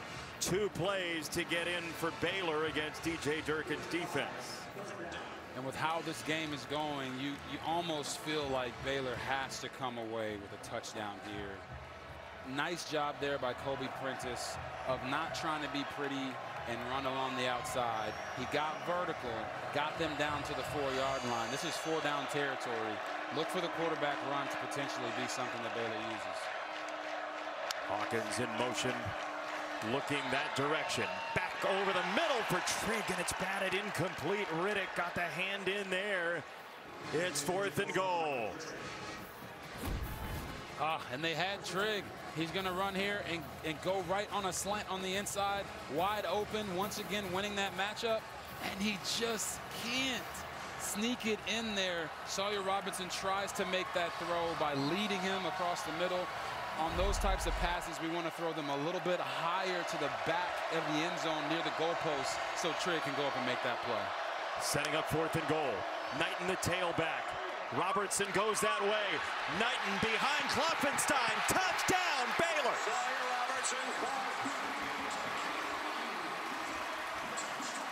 A fourth down score for the second time tonight gives Baylor life. Sometimes you got to get the ball in the hands of some of your best players. Baylor here is going to give Caden Knighton a free release blocker at the tight end and run the outside receivers in. Caden Knighton uses the speed that they've been raving about all camp to get the edge and keep Baylor in this game. 100-meter state champ in the state of Oklahoma, top 30 running back out of high school who scored 38 touchdowns his last year of high school. Lights are brighter now, and he's in again.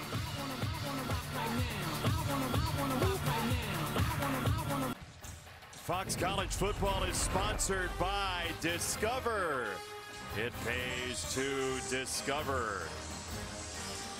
Triple toe loop for Caden Knighton on the touchdown. Alexa got a very close look at it. Yeah, you thought that celebration was good. Over here on the sideline, he carried it over, almost ran me over. I got to keep my head on a swivel here down on the sidelines, but he dapped up his dad who was in the crowd. Safe to say Knighton is fired up after that TD. I love that celebration. If we could get it again, I know it's Ronaldo Sui. So apparently Caden Knighton is a soccer fan. Big football guy. Big in two ways. Guy. Pleasant on the return. Rayshawn Pleasant, breakaway speed. He scored twice on kicks before he got to Auburn, and he's got one for the Tigers tonight. 98 yards.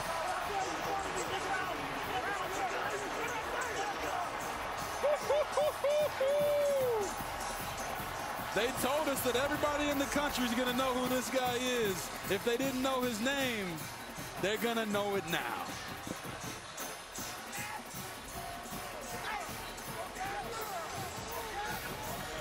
The Tulane transfer has made a lot of friends in Alabama.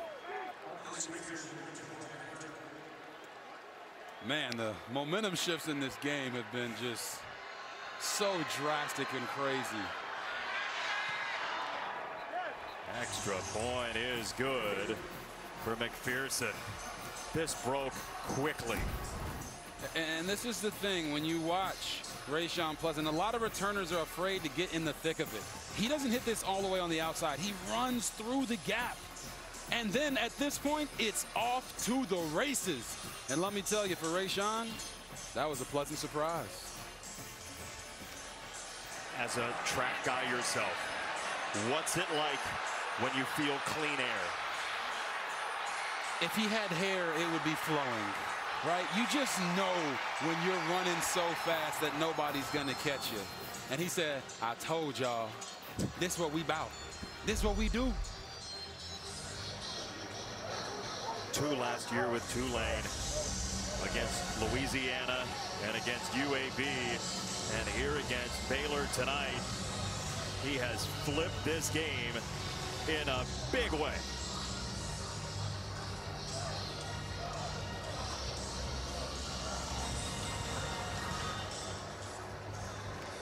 You sit here and you have to understand what Rayshawn Pleasant just did and how it impacts the psyche of the Baylor sideline. They just had what I call a hard drive. 4th down, go for it, get the touchdown. You think, all right, we're back, we're settled. They kick it off and Auburn takes it back to the house. Immediately you're put back on the defensive. Baylor has to come away with another, doesn't have to be a long drive, but they got to get points here to get this crowd back in it and settle down their team. And Baylor just had the Mines of Moria of drives. Here is Wilson on the return for Baylor, and he is met and drilled. Auburn's got all the momentum right now. 37 seconds to go, quarter number 3. This Baylor team just kept responding last year. You see the time of possession. Neither of these teams really was a ball control team at all last year, but Auburn has played that game very well tonight. Yeah, they have, and it's the difference between the tempos, but honestly, Auburn's defense has played so well tonight that they've restricted a little bit of what you see on the screen Jake Spavital wants to do. They want to run plays at rapid pace all the time. but Auburn is presenting so many issues for them, and they have to protect against Keldrick Falk, number 15, wrecking this game for them here in the end. Robertson loads up down the sideline, too much for Wilson. Second down. 15 minutes and change to go. Auburn, one of those teams that you look at the metrics last year. Good offense, good defense. Turnovers were a mess.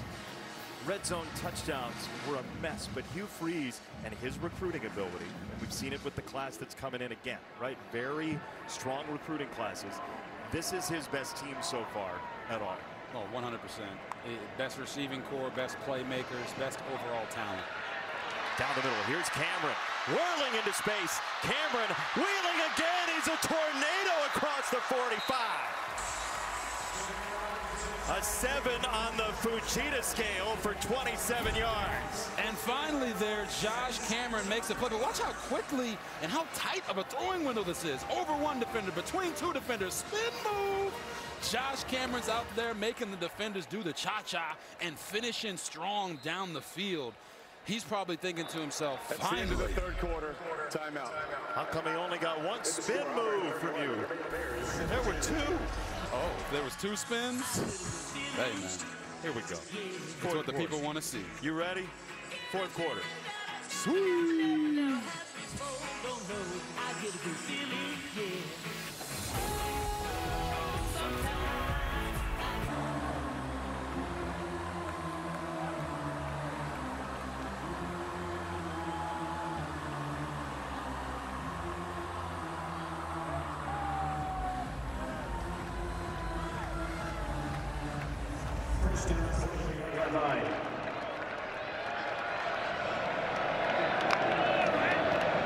Trying to jump back into this. Washington back into the game with a vengeance. Just short. Kayin Lee ran him down after 51 yards. Now they've been pulling guards and running everybody down, but on this one they just said, no, we're going to lean on you. And Bryson Washington. Number 85. Oh, there's a hold back at the 50. So now let's show you the hold. Because normally with these wing tight ends, they bring them around, but it's right here on the right of your screen. You see him, as soon as the defender tries to get away, he has to let go. Ooh, what do you think, Jason? I don't know. Right there, he does have the hand on the outside of the shoulder pad, and that's why you got to be careful when you're in the interior or in that tackle box blocking. You don't want to block with your arms on the outside like you're hugging the defender. You want your hands to shoot forward right underneath those chest plates, and that'll protect you from getting those holding calls. Just the third penalty accepted against Baylor tonight is an absolute killer. Washington is out after the long run. Knight in the back. Robertson throws it wide of Trigg. So if you're the offense here, you're in that huddle, what are you telling your guys if you're Sawyer Robertson after seeing that run come back? Trust me. We're going to make the play. Do your job. Run the route that you're supposed to run. Right there, he didn't make the correct throw, an accurate throw, but he did go to the right place. Baylor cannot try to get back into this game with one large play. They're going to have to do it consistently down in and down out. 2nd and 18, short set, time to throw. Right down the middle again. He's got it for Trigg again. Targeted for the 13th time tonight. Gain of 16. And it's the same play. They're putting Trigg inside the slot, whether it's a two-man surface or a three-man surface to his side, and telling them, hey, you got one-on-one with this linebacker or this nickelback. They can't cover you. We're going to continue to feed the rock, make plays for us. That's why he has been the most targeted guy. It's because of the structure of this Auburn defense. 83 yards worth so far. Robertson sees pressure in his face and wings it for Wilson. Oh my goodness, Cole Wilson with alarm bells going off for Robertson. What did I tell you, Jason? Trust me. Trust me, he's got pressure in his face. And before that, a few drives ago, I said, he's got to throw this back shoulder ball on the box fade because of the safety. He makes it happen, and he hooks up with Cole Wilson, who is having himself one heck of a football game. 116 yards for Wilson. First down for Baylor for the Auburn 22. Washington back in as the tailback. Four-man rush. Robertson sees it. Robertson throws it for the end zone, just wide, incomplete. He wanted Hawkins. There is a marker down at the Auburn 6 in the secondary. Holding defense number 23. 10-yard penalty from the previous spot includes an automatic first down. It's on Crawford, who typically plays the ball very well for the Tigers.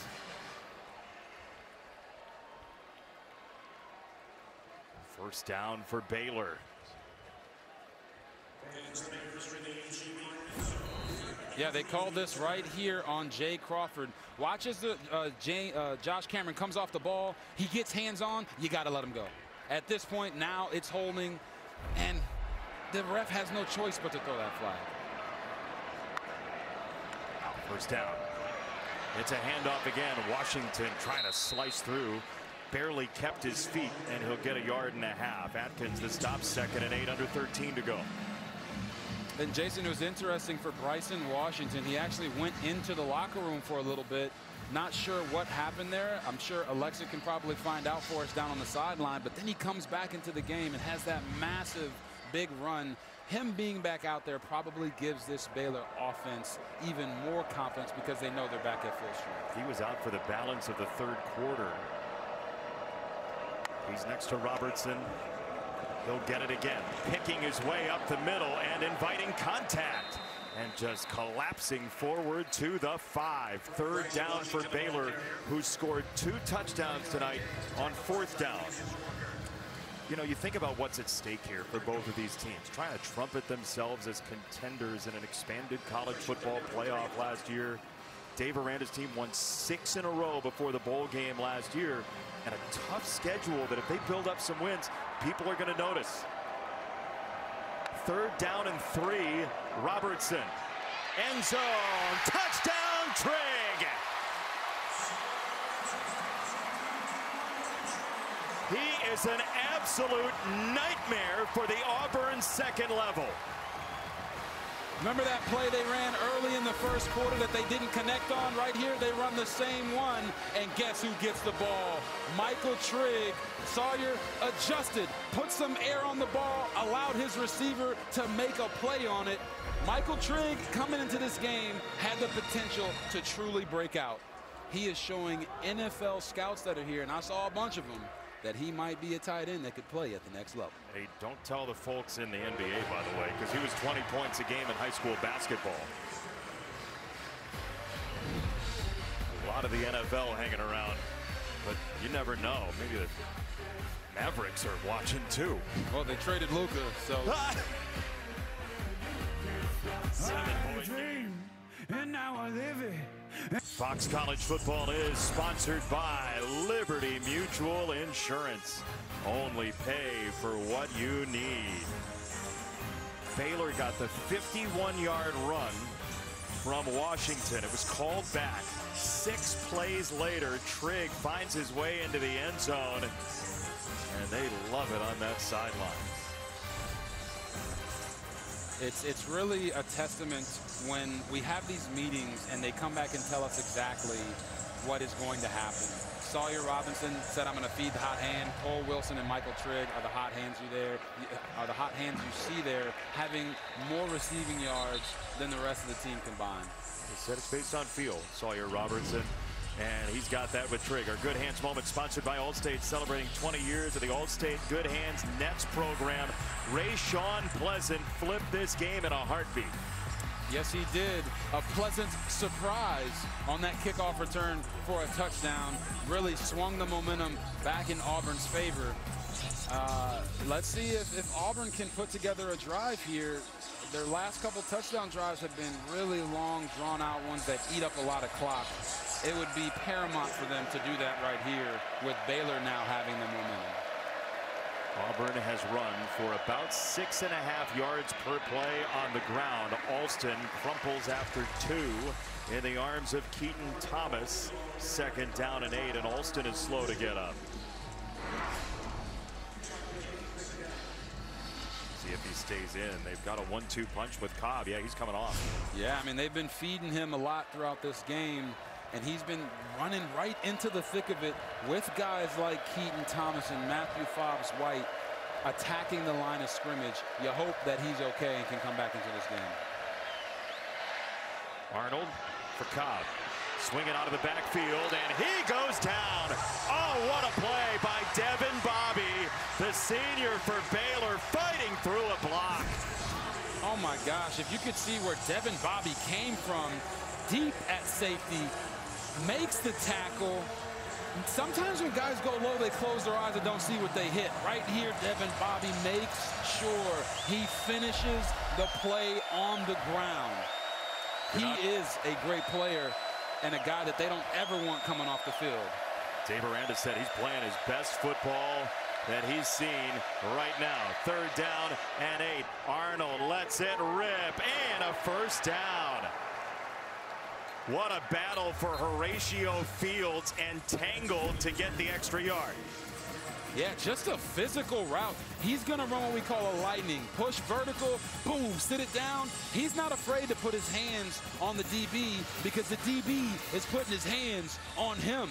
That's just a grown man throw and a grown man completion right there. Nice job by Horatio Fields. It's LeVar Thornton, who's 6'3", about 190, and he ran through him. Cobb.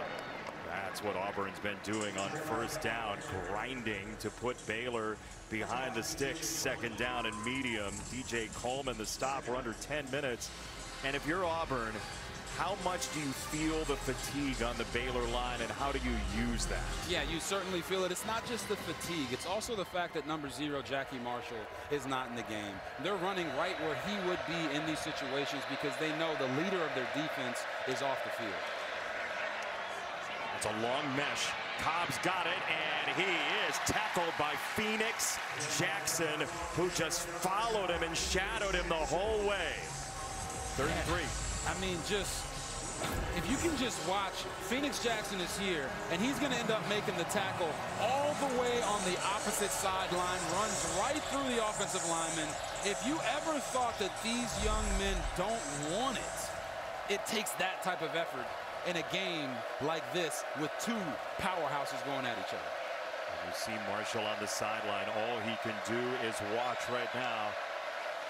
3rd down and 3. Arnold is drilled. There's a flag in. Keaton Thomas was first. We'll see if it stands. Fobbs-White helped him, and there is that neon personality of Thomas. We'll see if the play stands. Holding defense on an eligible receiver. Wow. 10-yard penalty is added to the end of the run. Automatic 1st down. Correction, it's from the previous spot with an automatic 1st down. There are receivers in this pattern here, Robert. Looks like they're going to call that holding. It was Preston Howard, the tight end, who came out. And Phoenix Jackson kind of grabbed him a little bit as he was coming across. So this is Preston Howard. He's coming across the formation, and you'll see right here. Saw him get ready to put his hands on him, but Auburn's to the line quickly here. Darrell Robinson is in for his first carry of the season, and he is wiped out by Kalu. And Darrell Robinson's coming in the game, obviously because Damari Alston went out and hasn't been back in the game since. It looked like he was a little bit banged up. But so far on this drive, Auburn is doing exactly what you want to do. Eat the clock. You've been running the ball effectively. Hey, man, we got these great 3 receivers on the outside that we want to throw the football to. But right now, our bread and butter is just moving the chains, involving 11 on 11 with the quarterback running. And they'll go empty for a moment. Here's Howard into the backfield, the big tight end. And this is Cam Newton-like a power run for Auburn 15 years later from the Heisman down to the 40, 3rd down. Yeah, there's a feeling right now that I have that Hugh Freeze is saying, you know what? We're not going to lose this game. We're not going to lose this game for ourselves by trying to force the ball down the field in the passing game. What's been working is running the football, so Jackson Arnold is going to have to make sure his conditioning is top-notch for the rest of this game, as they're going to continue to feed him and feed Jeremiah Cobb and feed Darrell Robinson as they weigh on this Baylor defensive line. They will split Cobb out wide, bring both tight ends to the near side. They will motion, and here is Arnold putting his head down. Helmet forward, it's a first down. What a tough run. Oh my gosh. Yes, he's going to go with a fake to the receiver and then get downhill immediately because the defensive end rolls with the receiver on the fake. And then look at the grit and the toughness right here. Obviously, we don't want him to put the crown of his helmet down because we want to protect him, but just the guts it takes to understand, hey, I'm going to get hit, but this means everything to me. Jackson Arnold says he loves football, and right there, he shows you why. After an up-and-down career at Oklahoma, he's getting to make his mark at Auburn. It starts right now as Jeremiah Cobb goes down after a gain of 3. Baylor has 3 timeouts. It's not yet time to use them, but we're closing in on that on the horizon. Yeah, what they need to do is, as Auburn continues to drive this football down the field, they got to say, all right, enough is enough. We're going to stop them, try to hold them to a field goal, put them in a situation where they have to make a decision on 4th down. But if you just keep giving up 4 and 5 yards of play, it's going to be a long drive all the way down into the end zone. Simpkins just wandered in the box, then he faded back. It's a lighter box with that, and Cobb crashes forward for 3.5 in the arms of Phoenix Jackson. It's 3rd down, and Auburn can take it under 5 minutes after the snap. Yeah, with it being 3rd down and 3, again, what has Auburn been doing this entire time? Running the football. I would look for Dave Aranda to try to dial up one of his exotic blitzes here. Think of it more as a run game blitz. A nickel off the edge, a corner blitz, which we've seen him bring a couple times throughout this game, because the box count right now is not in Baylor's favor. You're going to see extra guys in the box. It's a fresh running back, Alston, against that.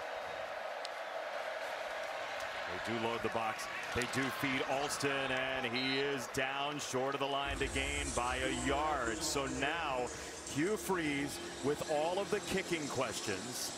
Hugh Freeze against a Baylor team that likes to go for it but is gassed, has a big choice. And it looks like it's not much of one. Looks like they're going with a tush push. Can still do it in college football. Timeout by Auburn. Timeout Auburn. They'll think it over. Their hope is they don't need those timeouts later in the game. Can Baylor stand tall? Will Auburn get a yard? It's next. And the radio. Typically stoic Dave Aranda, Robert, during the break. Yeah, Jason, he understands this moment. It's not that it's the game, but by their team model of it only takes one. It only takes one stop right here to shift the momentum back to the Baylor Bears. It only takes one guy to make a play to stop this conversion, and he understands the gravity of this moment. You're wondering why out of the shotgun, Auburn ran 13 plays under center all year last year. It is 4th down and 1. Singleton in motion. Straight up the middle, Arnold is gone. Farewell. Jackson Arnold, touchdown.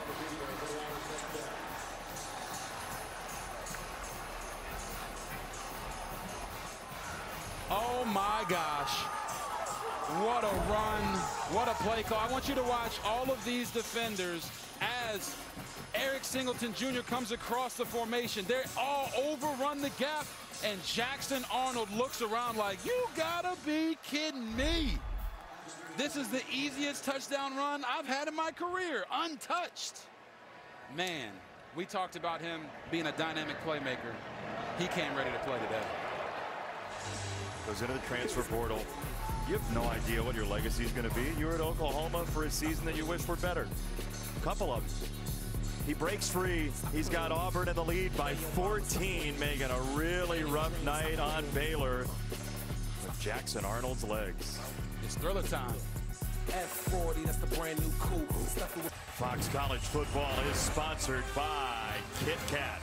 Have a break. Have a Kit Kat. Have a breakaway. Jackson Arnold. Auburn is thrilled. The Tigers with a lead of 14, and that young man has reason to celebrate. That was a 7-minute, 16-second drive, sapping the energy of Baylor and time off the clock. Yeah, it was. Shout out to Ronnie Brown right there on your screen as well. Legendary running back there. How about him? He was special, but I'm sure he's impressed with what he just saw from Jackson Arnold. Baylor has 3 timeouts and 4.5 to go. Let's go back to the touchdown, Robert. Yes, I want to show everybody at home something special. So Eric Singleton Jr. has been running this motion the entire game, and they've been reading this man on the in line of scrimmage. But here, instead, they take the back, and they take him to block the in man on the line of scrimmage. That means this was a called run play the entire time. Getting 11 on 11, that's why they had extra blockers. But Baylor was so keyed in on Singleton Jr. that they forgot about the guy that's been torching him the entire night. We were talking to Hugh Freeze during the week about the way he sets up plays. And he said he was at Ole Miss as an assistant coach about 10 years ago, a little while longer than that. He had Mike Wallace, who ended up playing for a long while in the NFL, and Hugh Freeze just decided, like, I don't need him down blocking on people. As Robertson will throw, it's allowed to the sideline, it's incomplete. He said, look, like, I got talented guys. I can do things off of this. If people are going to expect that, let me use my talent in plays that look similarly.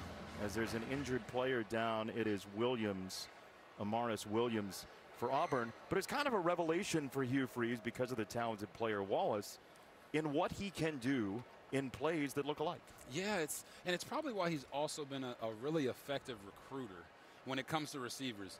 I don't know many guys that are just like, yeah, I want to kind of come down in the box and block this 280-pound defensive end. He's going to give them opportunities to do what they do best. For Singleton, it's being out on the edge. It's running deep routes. For Coleman, it's catches deep down the field. Hugh Freeze understands that aspect, and now all they got to do is not turn the ball over, and that's what they did today. Hold that thought. Williams down. We'll come back after this. Amaris Williams, the sophomore out of Fayetteville, North Carolina, part of a really deep defensive line room for the Auburn Tigers, being helped off very gingerly off the field. Auburn leading 38-24. They're trying to get a stop against Baylor, who does have 3 timeouts, so all is not lost here for the Bears. If they score quickly, they could play it with the 3 timeouts straight up. And I just believe for Baylor, they've got to stick with tempo. Running plays extremely fast has always been their bread and butter. Down the middle, this is on target for Wilson. He is dropped pretty quickly by Robinson, the senior from Jacksonville. It's 3rd down. And that's what I'm saying. Like, they run that play, they get the catch. Normally, Baylor is at the line of scrimmage running plays at lightning speed. For some reason, they've been a little bit slower today, and I think that's impacted their offensive groove. Under 4 minutes here as Robertson now takes the snap. And he'll throw this way. It's a comeback for Hawkins. He turns upfield and gets to the 42. And Jason, here's the issue now for this Baylor offense. They know they have to throw the football. Auburn knows they have to throw the football. So their defensive line can pin their ears back and rush the passer. But Baylor's going to be difficult for them to hit the deep down the field shots because Auburn is playing a 2-shell defense. You see this safety and this safety. They're making them keep everything in front of them. Here's how deep Auburn is. Keldrick Falk is not on the field right now for the Tigers as part of this package. It's a screen. It comes to the near side once again for Cole Wilson. It's a gain of 11. 3:17 to go. And this is a very mature move by Jake Spavital. Take what the defense is giving you. You got 3 timeouts. You don't have to force it. You took a shot on 1st down. It didn't work out. Now just make them run sideline to sideline and make tackles in space with your short, speedy receivers. You'd like to get in before the 2-minute timeout if you could, if you're Baylor, but scores are the thing. Down the middle, tipped and incomplete. There's a marker in. It was Robinson tied up with Trigg, drawing the marker. Pass interference, defense number 5. 15-yard penalty from the previous spot. Includes an automatic 1st down. Robinson can't believe it. The reason this is a flag is because right here, Look, Michael Trigg's been going inside the whole game, so he goes outside, and Robinson's not ready for that. And if you're a defender, you don't want to get beat down the middle of the field. In this situation, taking that pass interference is probably better than giving up a massive gain that could potentially be a touchdown if Trigg runs with it. That's like a catcher trying to frame a ball in the dirt, though. Him saying I didn't do anything, that was it. That's interference. He definitely did something. First down, Robertson to throw. Feeling the pressure right in his face. He'll double out of it and throw. Incomplete for Washington. There is a marker down at the 44 in the area of holding. Holding, offense number 68. 10-yard penalty, repeat first down. It's Omar Ibedion. Yeah, Ibedion right here. Big, thick fella right there. He's going to get run over, essentially. And when he falls down, he takes the defender with him. That's a hold. You can't pull a guy to you and then go pancake him. So now Baylor pushed themselves even further back in a dire situation right here to try to score before the 2-minute timeout. You see the value of the fresh defensive line for Auburn. That was Malik Blockton with a lot of energy. Prentice in motion here. Robertson off his back foot. Got it down the middle for another completion to Cameron. Josh Cameron wheeling again inside the red zone with 2 and change to go. Baylor has new life. Oh, man, just a nice job by Josh Cameron being patient. He knows he's got an inside route, inside release. Get there, know when you're open, and then finish.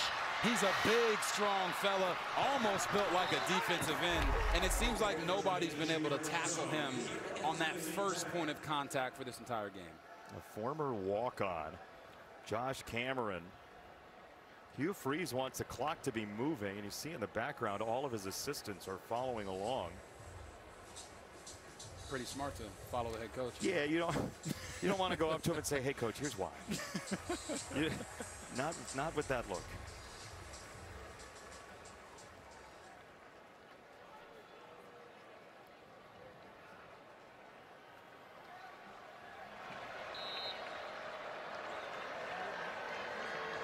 Two and a half to go. Robertson in the pocket. He'll bail now, and he goes down. There's Keldrick Faulk, and all 1,000 people in Highland Home, Alabama rejoice.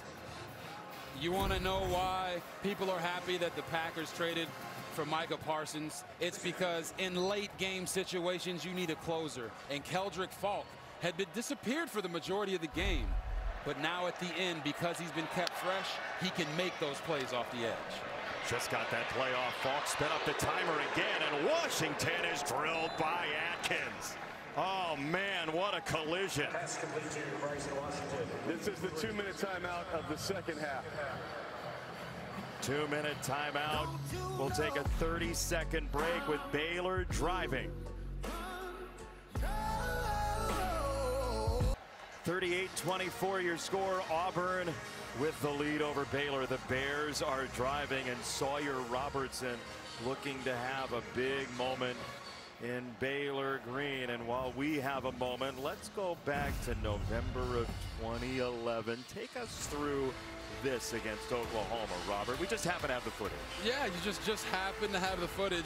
This is a great touchdown. Terrence Williams making a special play in a special moment. And what a lot of people don't know is that wasn't even the play. It wasn't the play call? It wasn't the play call, Jason. I was supposed to throw that ball away. Coach told me on the sideline, hey, if nothing's there, throw it away. Don't force the ball anywhere. But as a quarterback, sometimes you have to make the special play. And Terrence Williams was a guy that I knew was always going to be where I knew he needed to be. So he was running a seam, and he wasn't even expected to run back to the back corner of the end zone. But I trusted him in that moment to make that throw, and it paid off. So what were your coaches saying? Well, when I threw the ball, I could hear all the coaches on the sideline saying, "No!" And then as the ball was caught, you could hear the eruption of the crowd, and my offensive lineman, Cam Caulfield, came and picked me up and said, "We did it!"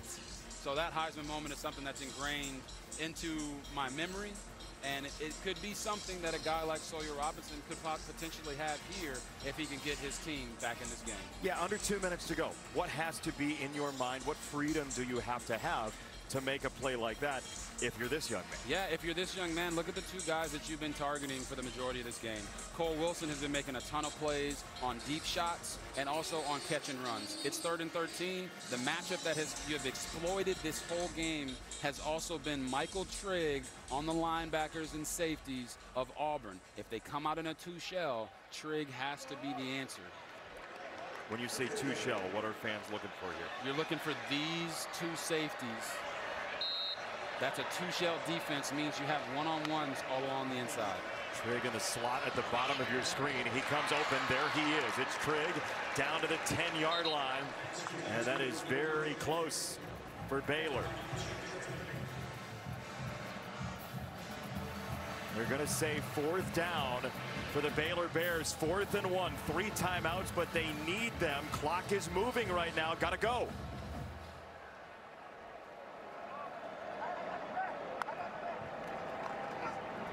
Robertson sees the pressure, wings it to the end zone. Trigg couldn't haul it in.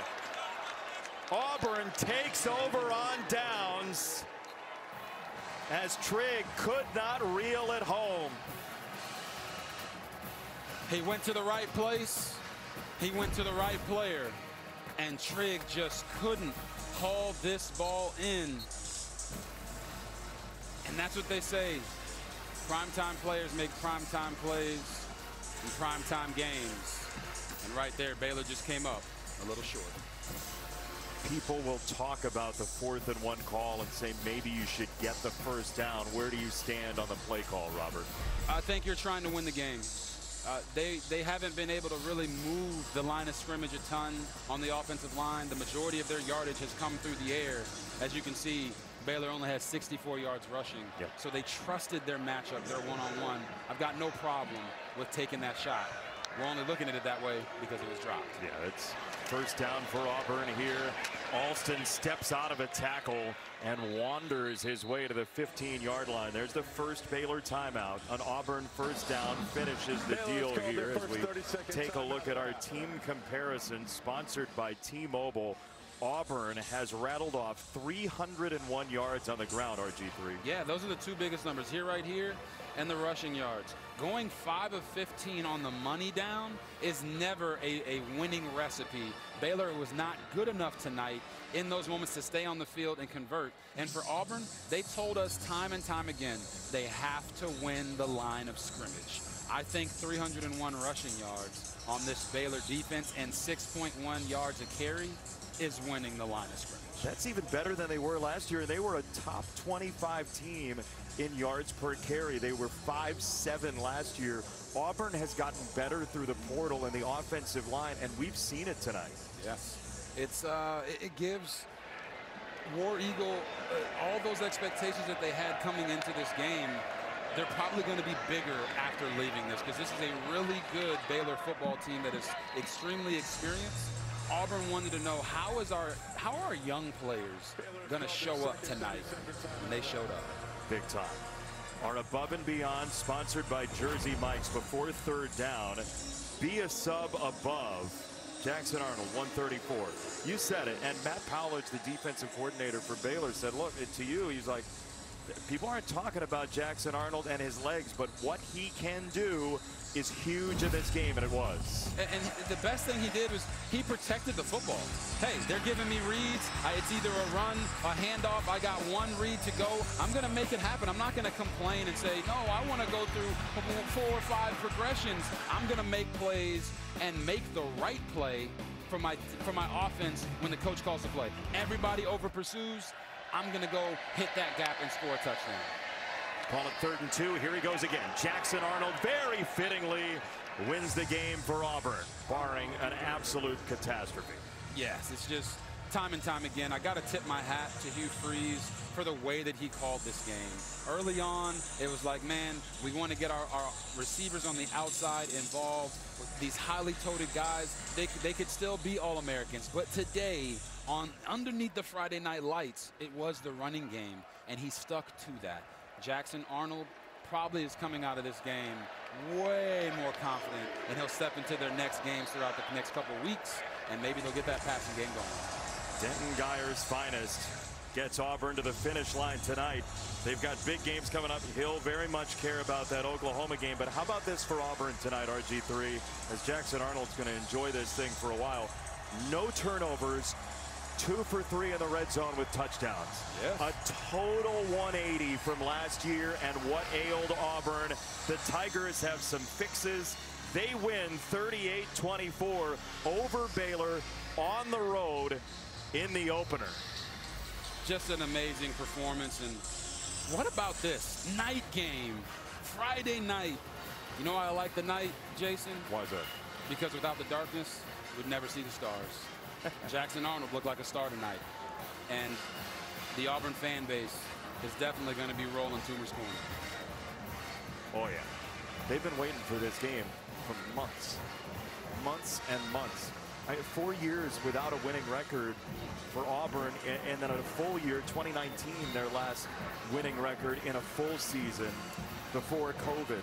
38-24, the Tigers get the victory, and Alexa is downstairs with Jackson Arnold. Well, Jackson, over 300 rushing yards for the team tonight. You were a big part of it. Take me back to that key play, 4th down, under 5 to go in this game. What were you saying in the huddle before you took it to the house? Yeah, Coach Freeze, he was asking what plays we wanted. I told him, I said, just give me the ball, let's run it. And we did. We didn't score. Well, there's always a lot of question marks coming into week 1. What will this team look like? A lot of talk this offseason. What do you hope you show that this team is capable of after game 1? Yeah, I just want to show how much of a fight this team has. And we've been working our butts off all offseason, all spring, summer, fall camp. And we're a gritty team, tough team. We went out and proved that today. We have a tough schedule ahead. Can you continue to build off this momentum with a big road win here to start? Yeah, I mean, just keep going day by day, man. Trust the process, enjoy the process, enjoy the little wins you get, man. Just keep on moving on. How did it feel being back under the Friday night lights in Texas? That felt great. Yeah, it was awesome in high school. It's even better now. Enjoy the moment. Thanks so much, Jackson. Jackson Arnold said, I want the ball. Let's run it. I got this. He said during the week, I like quarterback. I was a running back for a couple years. Back in the day, like before he was a teenager, he wants to control the game. He did tonight. He controlled it with his legs, with his smile. And they got Auburn to win. More to come after this. For Arch Manning and the Longhorns to get themselves a victory coming up tomorrow. I just think it's a similar thing that we just saw with Jackson Arnold and Auburn. You just have to play the game that is presented to you. Arch Manning can't come into that football game trying to prove a point, trying to prove that he can be a dynamic scorer with his arm and his legs. He just needs to make the right play. And I think for Ohio State, you have Julian Sands stepping into the starting role. You've got a great receiver out there in Jeremiah Smith. And they just have to come out and say, all right, we're going to defend our home. And it doesn't matter who's playing quarterback. Everybody around him has to step up and make plays. I'm very excited for that game. I'll be tuned in. That's one benefit of doing this game tonight. Yeah, we watch. We're going to be watching that game tomorrow. Hey, I will say, Jackson Arnold, without trying to make a point tonight, made a point. Oh, made a great point. You talk about confidence, and we've all been there in life when things don't go our way in a certain situation. You move on to the next situation, and you so eagerly want to prove yourself. But sometimes proving yourself is just making the simple play, making the simple thing and doing your job. He did his job tonight, made the right reads, and when his team needed him the most, he made the play. Were you talking about Jackson Arnold or you? That is a great point, Jason. But I'm just saying. I'm just thankful, man, because not every time you come into a first game, you get blessed with an opportunity to work with such a professional like yourself and this crew. You guys have been the best. Hey, we're going to have a great season, RG3. It's a pleasure to be with you. Auburn a winner, 38-24. We say farewell from Waco for our entire crew. Bo Garrett, Darren Foster, everybody down in the truck. For Alexa Landestoy, for Robert Griffin III, I'm Jason Benetti. Tune in tomorrow. Texas, Ohio State 1 versus 3. Big noon Saturday, 9 a.m. Eastern. Be there. Auburn a win on the road this Friday night.